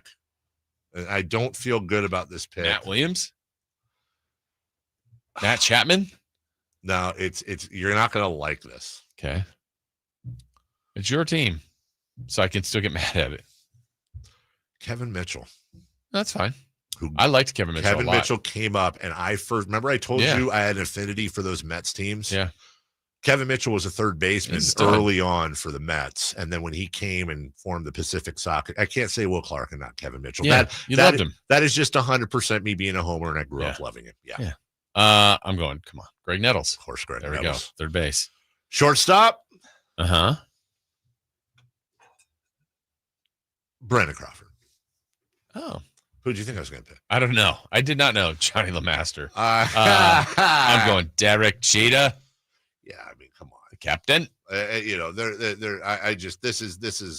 This is our teams. Exactly, and I loved. I mean, the whole Brandon Crawford was a little kid with the sign and all that. I should have gone Cal Ripken Jr. I mean that's but not if you're not feeling it. The final giant on my list, Barry Bonds. Okay, of course I got to pick Barry Bonds in the outfield. I have playing left field. I don't know whether we have to distinguish them, but I have Ricky. Yep, Ricky for sure. Yep, Ricky did not make my list. Wow. Here's why, but I'll tell you. Here's why. Through my next. Bonds That's absolutely insane. Bonds had to be on it, and I love watching Ricky Henderson. I cannot in good conscience say that I was a bigger fan of Ricky Henderson than Ken Griffey Jr. I loved Ken Griffey Jr. So I had to go Griffey Jr. for that spot, and I'll get to the other two spots available why I couldn't grab Ricky, but go ahead. Okay. I'm putting the big fella in center. He's played center before, Aaron Judge. Okay. I don't blame you on that. Yeah. Again, you know this. If Will Clark's going to be, there are 4 guys on my team that are irreplaceable. I've said 2 of them. Will Clark and Buster Posey. Mm-hmm. Those are like not just favorite players. That's like deep cuts. Yeah. I'm not having a favorite baseball team. There is no world in which I'm having a favorite baseball team. Will Clark would be my number 1 pick. my number 2 pick's Mickey Mantle. Yeah. Mickey Mantle was my idol before Will Clark. That was the first. Which is so weird because you never saw him play. Never saw him play, but heard my dad, who grew up in New York, tell the stories. Yeah. The first book I ever got on sports was The Mick by Mickey Mantle. Read that thing probably 50 times cover to cover. Was obsessed with Mickey Mantle. Yeah. I paid my taxes. look, he was before my time, ding ding. I'm just saying. Anyways, so Mickey can't go anywhere. Again, this is the Ricky thing. Couldn't do that. Yep. That's tough. I mean, Mickey's incredible. Yeah. Guy, I feel the same way that I probably do about Mattingly, like you do about Tony Gwynn. Oh, I mean, I don't have Bonds. I don't have Griffey. Yeah, but these are guys that were your guys. Yeah, but sheesh. Had to have Buster Posey. Mm-hmm. Had to have Will Clark. Had to have Mickey Mantle. This is where the whole first base thing I was really struggling with. So this is your DH? This is my DH. There's no world where I have a favorite all-time. He is his favorite all-time team without. It's the only guy on this list that I got Soundwave the Transformer for at his 13th birthday party. How am I going to have an all-time list without Derek Lee? I have to have Derek Lee on there. It's like a law. I have to have Derek on the team. He certainly, no offense, does not belong on this list statistically. That's your Greg Nettles. That's exactly. Yeah. I have to have Derek. Gotcha. My DH, this is kind of an odd one. Not odd. He was a great player. Hall of Famer. Great. Left us too early, but I just loved Kirby Puckett. Oh, my God. That's a great pick. I mean, but there's better players, but he's awesome. This is not about best player. This is about guys you enjoyed playing, which is why my pitcher, I'll just go pitcher reliever here. My all-time favorite starting pitcher, this was a battle between Roy Halladay and Doc Gooden. I was purposely trying not to be a homer here. Doc Gooden is my favorite, studliest, coolest pitcher ever. Really? Doc Gooden. Really? Yep. Wow. Yeah, I loved him. And then my reliever, this is going to be silly for a lot of people. Actually, you'll like this, but what I thought was, as a kid, the most intimidating pitcher in baseball. Goose Gossage. Wow. Goose Gossage, dude. Okay. Goose Gossage was such a badass. And then I put Mariano Rivera. Mario, of course you did. All right, we'll take this. Might surprise you. I don't have any of the same players as you guys. What's your team? Oh, I can't wait for this. After the break? After the break? After the break, Chris's team, when we come back and what to watch next. You never know what you might hear when listening to a Sacramento Kings game. Out of Keegan, going for another triple. Man, is he feeling it. Keegan, can he do it? Yes, there's number 11, Keegan Murray. Keegan steps back. He just knocked down his 12th three-pointer, a Kings franchise record. He's got 45 points. Never miss a moment of Sacramento Kings basketball with Sacktown Sports and the Sacktown Sports app. It's what you wait for all week. The three-pointers, the rebounds, the thrill of every shot. Win or lose, it's the hope that keeps you coming back. The dream that this time, it might be your year. And so you represent with anticipation and with pride. Because when the pressure's on, your support is everything. That's why the NBA Store is here to support you. Check out the largest selection of official NBA gear at NBAstore.com. A Fanatics experience. At Spud, we power local business with incentives on clean energy equipment, tools to manage electricity usage and save money, tailored solutions from dedicated strategic account advisors, and 50% lower rates than neighboring utilities, all while doing more for the planet with clean energy solutions, savings, reliability, personalized service, clean energy, helping local businesses thrive. That's our clean power promise. Learn more at smud.org. Summer's almost here, and so are popsicles, pool days, and a lot of smiling. Make sure your kiddo's smile is ready with a visit to Kids Care Dental and Orthodontics. Our expert team makes dental visits easy and fun with sensory-friendly hours for kids who need a calmer environment. We can also accommodate same-day treatments, and to save you time, if your child needs multiple treatments, we can often do them all at once. Appointments fill up fast, so don't wait. Beat the summer rush and schedule online at kidscaredental.com. That's kidscaredental.com, where healthy, happy smiles begin. Hey, it's Carmichael Dave here for American Energy, and oh my goodness, I'm born and raised here. I know it gets hot, but my goodness, we're already seeing 100-degree days. Listen to me. You do not want your system to conk out in the middle of June or July or August with one of those big 100-degree stretches. You want to make sure you're good all summer long. And my friends at American Energy Heating and Air can do that with a $24.50 tune-up right now. That's half price. And if you need a new system, $3,500 off, up to $3,500 off in rebates for qualified systems. They've been around since 1981, serving the greater Sacramento area. A+ with the Better Business Bureau. Call them right now, 916-520-9990. That's 916-520-9990. Jingle Singers, take it away. Call 916-520-9990 now. With 25 award-winning years in Northern California, Ashton & Price is your local injury law firm. Pro attorney tip: if a firm presents as local, but they're in LA, red flag. If your first consultation is not with a lawyer, big red flag. At Ashton & Price, your first consult is with a local attorney, and if serious injury prevents travel, a lawyer will come to you. Still not enough? George Washington's my uncle. At Ashton & Price, no red flags, just red, white, and blue. Remember, for the best advice, don't think twice. Call Ashton & Price. This is the story of the one. As a lineman, he does whatever it takes to keep the power on in his community. And he wants a partner like Grainger who does the same. Grainger offers the professional-grade products he needs, from voltage detectors to harnesses to hard hats, plus fast, dependable delivery, so he can rise to every challenge. Call 1-800-GRAINGER, click Grainger.com, or just stop by. Grainger, for the ones who get it done.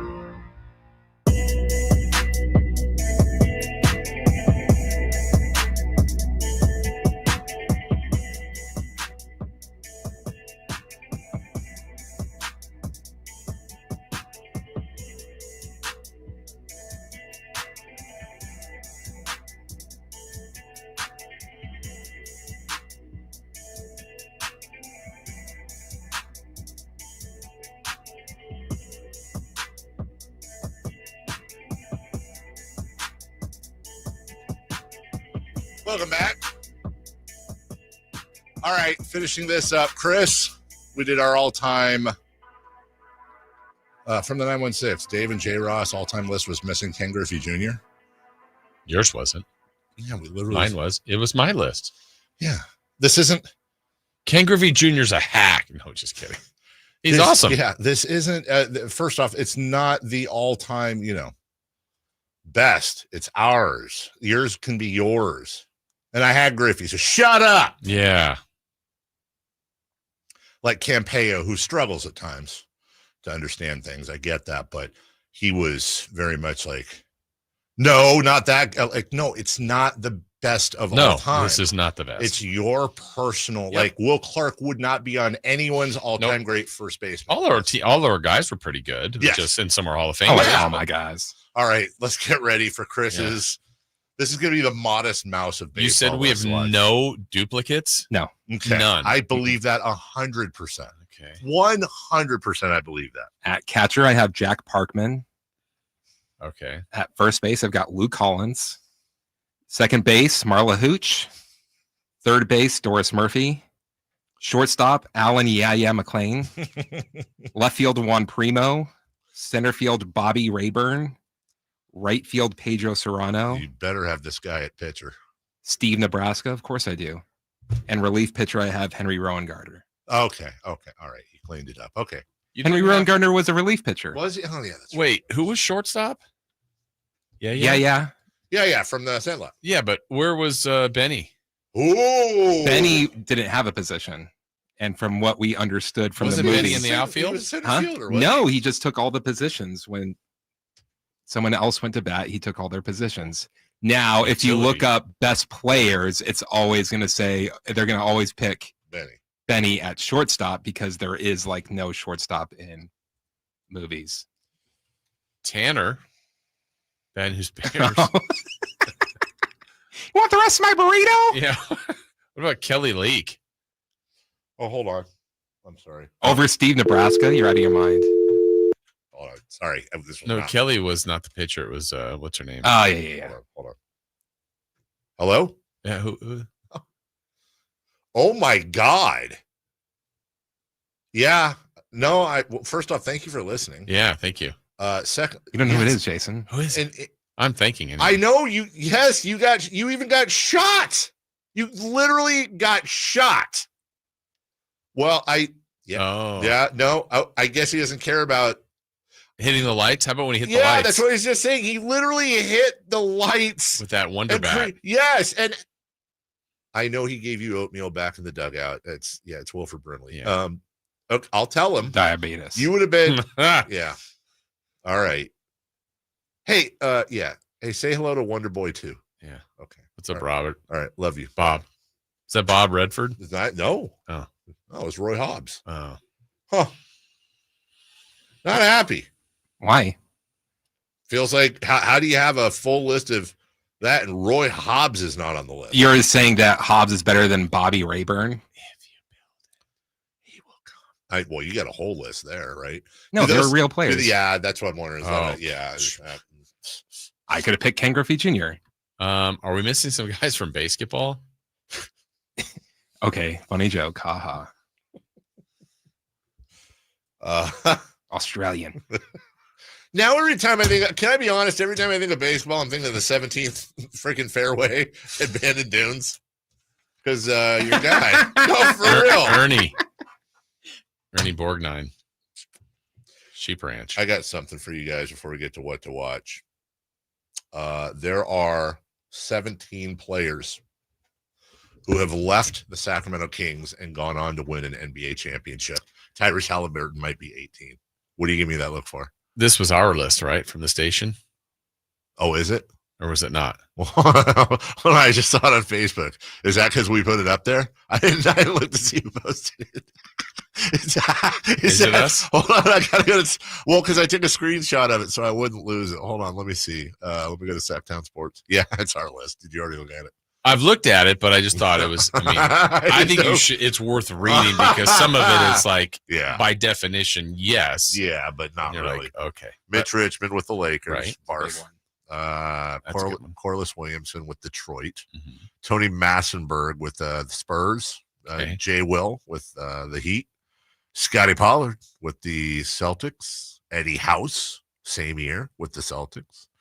Meta World Peace, Ron Artest with the Lakers in 2010. Peja with Dallas. Mm-hmm. Dante Jones with an H, Cleveland. Jared Cunningham. I don't remember Jared Cunningham with the Cavs. Matt Barnes, Del Campo's finest with the Warriors. And then the following year, Omri Caspi with the Warriors. God, I forgot about that. Jeez. The number 22 pick in the draft that year, Malachi Richardson with Toronto. Same year, Eric Moreland. Remember Eric Moreland? It wasn't Eric Lesland. He also won one. Rajon Rondo with the Lakers in 2020. He deserves it. Nemanja Bjelica with the Warriors in 2022. Nimi Keita was the last one last year with the Boston Celtics. There you go. Will Tyrese Halliburton. Do the Warriors win that many championships without the Kings players? Right. No. You're welcome. Yeah, it's neat how we helped both. They always say we try to be the Warriors. The Warriors are trying to be us. We helped the Warriors and the Lakers. Yeah. Watch tonight. Twins, A's, Padres, Giants. Gentlemen, will the A's win today? No. Ladies and gentlemen, the A's are going to beat the Twins tonight. Okay. What's the score?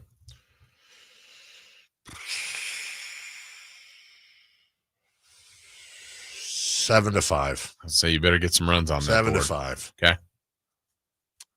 If they and by the way, anyone can throw anything out, and then if it doesn't matter, or if it doesn't happen, it's like okay. But if it does happen, it's like I'm going to put my money where my mouth is. Yeah.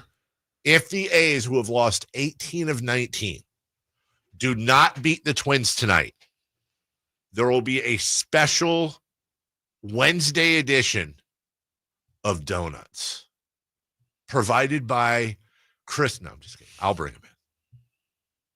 That's how sure I am they're going to win tonight. Okay. It's like 13-1 Twins. Baker's dozen. Oh, dang. You can't bring donuts. Oh, wait, no. You would bring them if they lose. Okay, never mind. How about this? I'll add to it. Oh? I'm going to add to it. If the A's win, I bring donuts. Wait, if the A's win, I'm bringing donuts. donuts. Oh, I thought you said if they lose. Of course they're going to lose. No, I'm saying I'm making the upset pick. Yeah. How about if they lose, you bring donuts? There you go. Thanks, Chris. Someone's bringing donuts. Come on, A's, get this together. Either way, we're getting donuts. How about if the A's play? I'll add to it. If the A's play tonight, yeah, I'll bring donuts. How about if the A's lose tonight, you have to pay for all of us to go to an A's game. But really just Chris. That might be cheaper than the donuts. Okay, if the A's win, I bring donuts. No, I'm sorry. If the A's lose, I bring donuts. Dang it, we're going to get so confused. No one's bringing donuts tomorrow. I said they're going to win. Yeah, and if they don't win, okay. And if the A's win, I don't have to bring donuts, which means Chris has to bring donuts if they lose. And if they lose, you have to bring donuts. Yeah. How did I turn into cheering for the A's? And then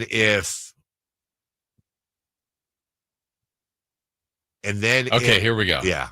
If they win, yeah. That's what you predicted. Yes. Chris brings donuts. Yes. If they lose, you bring donuts. That's right. If it goes extra innings, I'll bring donuts. You'll bring donuts? No matter who wins or loses. Yeah. Let's go. Wait.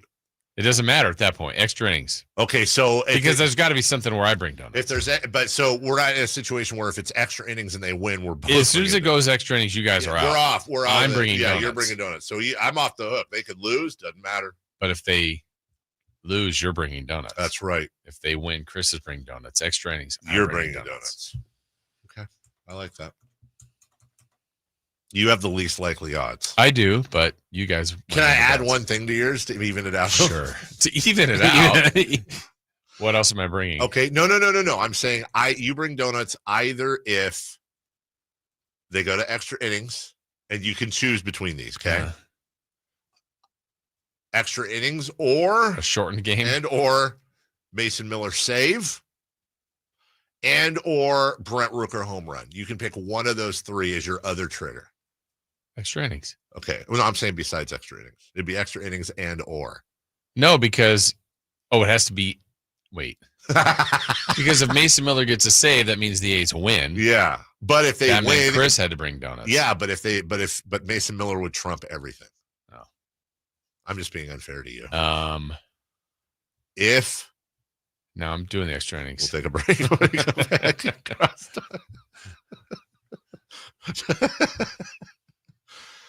I want donuts. Okay, I'm not going to say that on the air because I don't know if that's bad or not. We'll take a break. When we come back, very quick break here. We'll crosstalk with the by the way, celebrity birthdays is Alan's birthday because he should be on there because he's a local celebrity apparently now. Alan Styles, celebrity birthdays and all that. Next. On the move? Got somewhere to be? Take Sacramento Kings basketball with you. The Sacktown Sports app will let you stay connected to your passion. Never miss a moment of Sacramento Kings basketball with the Sacktown Sports app. Hey, it's Mike Rohn. If I have a choice, I like to do business with companies that actually stand for something. That's why I switched from Verizon to Pure Talk. No offense to Verizon, I'm sure they stand for something. I just don't know what it is. Pure Talk, on the other hand, is a veteran-owned company that supports our military in a big way, and I appreciate that. Yeah, I also appreciate unlimited talk and text and plenty of data for half the cost of the big guys, and I do like being on America's most dependable 5G network for just $20 a month. But what I really appreciate is no contract, no cancellation fees, and Pure Talk's commitment to handle all their customer service in this country. I saw it for myself. I went to Georgia. I got a tour of their headquarters. I met their CEO, and I talked to the same customer service folks that you'll talk to when you dial pound 250 and say keyword Mike Rowe. Switch today and save 50% off your first month when you dial pound 250 and say keyword Mike Rowe. Pure Talk, a wireless company that actually stands for something. Carmichael Dave here. Golfers, listen up. Timber Creek and Sierra Pines, my go-to courses in Sacramento, just dropped the best ball deal of the year. Now through June 15th, when you stop by Timber Creek and buy 2 dozen Strixon golf balls, you get the 3rd dozen for free. I did that last weekend. We're talking the same Z-Star series used on tour, plus Q-Star and Soft Feel, whatever fits your game. It's the perfect excuse to stock up, hit the range, play some of the best conditioned golf in the region. Head to Timber Creek today and take advantage before it's gone. Get ready for a night out with Jordan Davis. It's Country in the Park 2, Saturday, September 13th at Cal Expo. Along with the special guests Mitchell Tenpenny,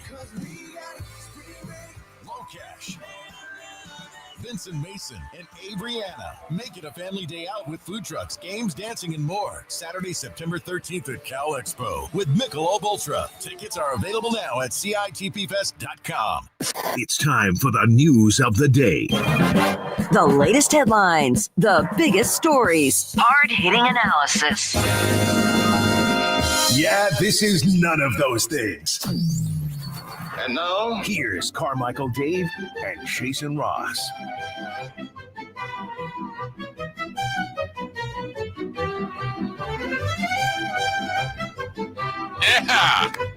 Hey, Alan didn't see it. Alan's like, why am I coming in on time? Alan was on time today and was not happy that he was. Hi, Alan. How you doing? Great Alan? stuff. Yeah, you know what? It's good. You can use some of that for your show if you want. Although I don't know why you would. I don't know why you'd take anything from Dave's any got other something. show. Dave's got something for you today. Oh, I would say this. I think, and I say this with all love and respect to our colleagues. Oh, I would say that most around the station yesterday or yesterday, today prior, if somebody was like, man, what's the real powerhouse show on the, like, what would be the number one show on the station? They'd say, oh, probably the morning show. That's, that's a powerhouse, right? Mm-hmm. Well, that's ended. And I just look, you know what? Some people, when they age out or they're passed by the young star, some people, they get jealous or snipey or snarky. I've seen how hard you work. And I just want to be the first to say congratulations on being the swinging of the station now. Yeah, we're handing the baton. What are you talking about? You have a unique stat in your favor. That's a baton. This is Jason broke it. No. What's the unique stat that Alan has that no one else has? One of us at the station, and one of us only, has the ear of the general manager of the Sacramento Kings, Scott Perry. Not me, not Jason, not Kyle Draper, not Whitey. Scott Perry follows one person on Twitter at the station. It's you. It's you. It was early too. You got it. He's known it. We were. I had the audio. We were unanimous. Oh yeah, he has the audio. Oh, do you have that saved? Uh-huh. Okay, go ahead. He actually has audio of when because we were like, does he even know Scott follows him? We all said, yeah, we'd all know that. And Chris said he found the audio. He actually has the audio of the second you found out Scott Perry followed you. Roll tape. Play it, Chris. Oh my God, Scott Perry of the Sacramento Kings is following me. Look, it's the real GM of the Kings. He's following me. I don't know where he found it. I don't know either. The only reason I honestly, because of Elon's Twitter, I sent it to the our roundtable group chat, and I said, can someone confirm this is really him? Mm-hmm. You didn't want to take the extra step to see if it was him. And I clicked on it. It looked like it was him. Yeah. And Brendan said, oh, yeah, it's him. And Brendan said, does he follow you? And I said, go check. Go check. Look at him. Go check. Hey, is this the real Scott Perry's Twitter? No, I was actually checking. It is him? Oh, that's interesting because he follows me. I was actually checking. I promise you. It's just Have you had any direct messages? No, because I know we're working on a lot of different things, and I don't want to step on toes. And why'd you point at me? Because you got big feet. Oh, yeah. Might be headed. We'll see. Why? Yeah. Okay. A lot of things are going to get broken down, So. ABC 10's Matt George, ABC 10's Kevin John, old friend Damian Barling, Jason Anderson of the Sacramento Bee, and Alan Stiles. Oh, that's what local it is. People that we saw. Not necessarily in that order, just saying we look to see. And you did that on the show. Did that on the show. Mm-hmm. I think live. Dave was really irked that he wasn't following him. Found out live. Yeah. He was not happy. I was fine with it. I'm happy for it. Well, with great power comes great responsibility. I got to be careful with what I say. Yeah, true. Ooh, great point. Yeah. By the way, for all I know, right when he got here, there's like a non-zero chance that Scott Perry followed me right when he got here. And then like a day later was like, Nope. No. He's a piece of trash. Yeah. You posted a picture of Beans, and he's thinking, what? No, because you would have known exactly when he followed you, and then you would have noticed that he was. How would I have known when he followed? well, and yesterday we read his Monday motivation. We're That's how I got on the That's whole where it thing. came. That's where it came from because I went to go to his. I never even got to his Monday motivation. I just saw that we read it live on air, and it motivated me to have a hell of a show yesterday. It worked. Oh, so this was the motivation did not him following you. That's already been established. Yeah, that was. I mean, he Months followed ago. me. I think. I don't know if the ink was dry. Do we have on his contract. Do we have any? I know we got celebrity birthdays. Do we have any Monday motivation music? Chris, boy, the eye roll I just got from Chris was amazing. While Chris is finding it, can I tease the show? Yeah, go ahead. Good Okay, 10:30. So don't move. Dan Favale of Bleacher Report joining us. He's been cooking a lot of articles. Favale, right? Yeah. I think. Thank you for saying, dude. I always thought it was Dan Favale. Thank you for saying that. I listen. I believe I checked. No, I checked. I'm not But saying now- you're wrong. Now I'm going I to check just- again. Yeah. I'm not saying you're wrong. Now I'm going to check again. Eric Martin's third base coach of the A's. That's at 11, Mm-hmm. and we have our trade target, our trade candidate of the day. Real quick, the hint: Long Wing, who they gave up a lot to get him. Eastern Conference. That's all I got. We have a choice regarding the approach we will have for each day. We cannot change our past. We cannot change the fact that people will act in a certain way. We cannot change the inevitable. The one thing we can do is rely on the only thing that we can control, our attitude. Let's embrace a positive, winning mindset each and every day. And pick up a point guard. Hashtag Monday Motivation.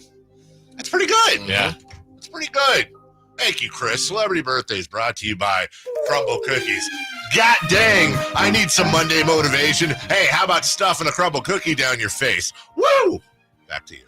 Okay, guys, on this date. If the game gets rained out, Crumble Chris has to bring in cookies. I love that. There you go. Well, That's if the fair. game gets rained Yeah, out. but that's the stretch. On this date, in what year did the movie Big get released? Tom Hanks. Tom Cruise. Yeah, him Love too. that one. Down, down, baby, down by the sunshine. Shimmy, shimmy, cocoa puff, shimmy, shimmy, ride. Shimmy, shimmy, cocoa puff, shimmy, shimmy, ride. Is that the one with the piano? I saw a biscuit, a Triscuit. Is that the one where you said Ice cream soda, on top. Who's you are? Walking down the street 10 times a week. I said it. I took it all as credit. I'm cool. I'm hot. Punch me in the stomach 3 more times. I mean, honestly, I tip my cap to that because he nailed it. I'm going to say, I love this movie. 1988. 88. Chris? 88. I think you're right. It's either 88 or 86. 87? It's 100% not 86. We have a correct answer, and it goes to Carmichael Dave, 1988. How about the television show Succession? Oh. Came out on this date in what year? Was it pre or post COVID? It was one of them. I'm going to be within a year. I'm going to say 2017. Yeah. What was that? That was a year after 2016. How many seasons? Yeah. Some math here. Oh, I don't know. I'm not followed by 2019? 2018. We have a correct answer, and it goes to Christopher Laud, 2018. Happy birthday to Rafael Nadal. Rafael Nadal. Nadal? Rafael Nadal. He What do they is. say about lefties? Lefties don't Adam Shefties. What? No. That's what they say. Rafael Nadal is 37. I went to. Okay.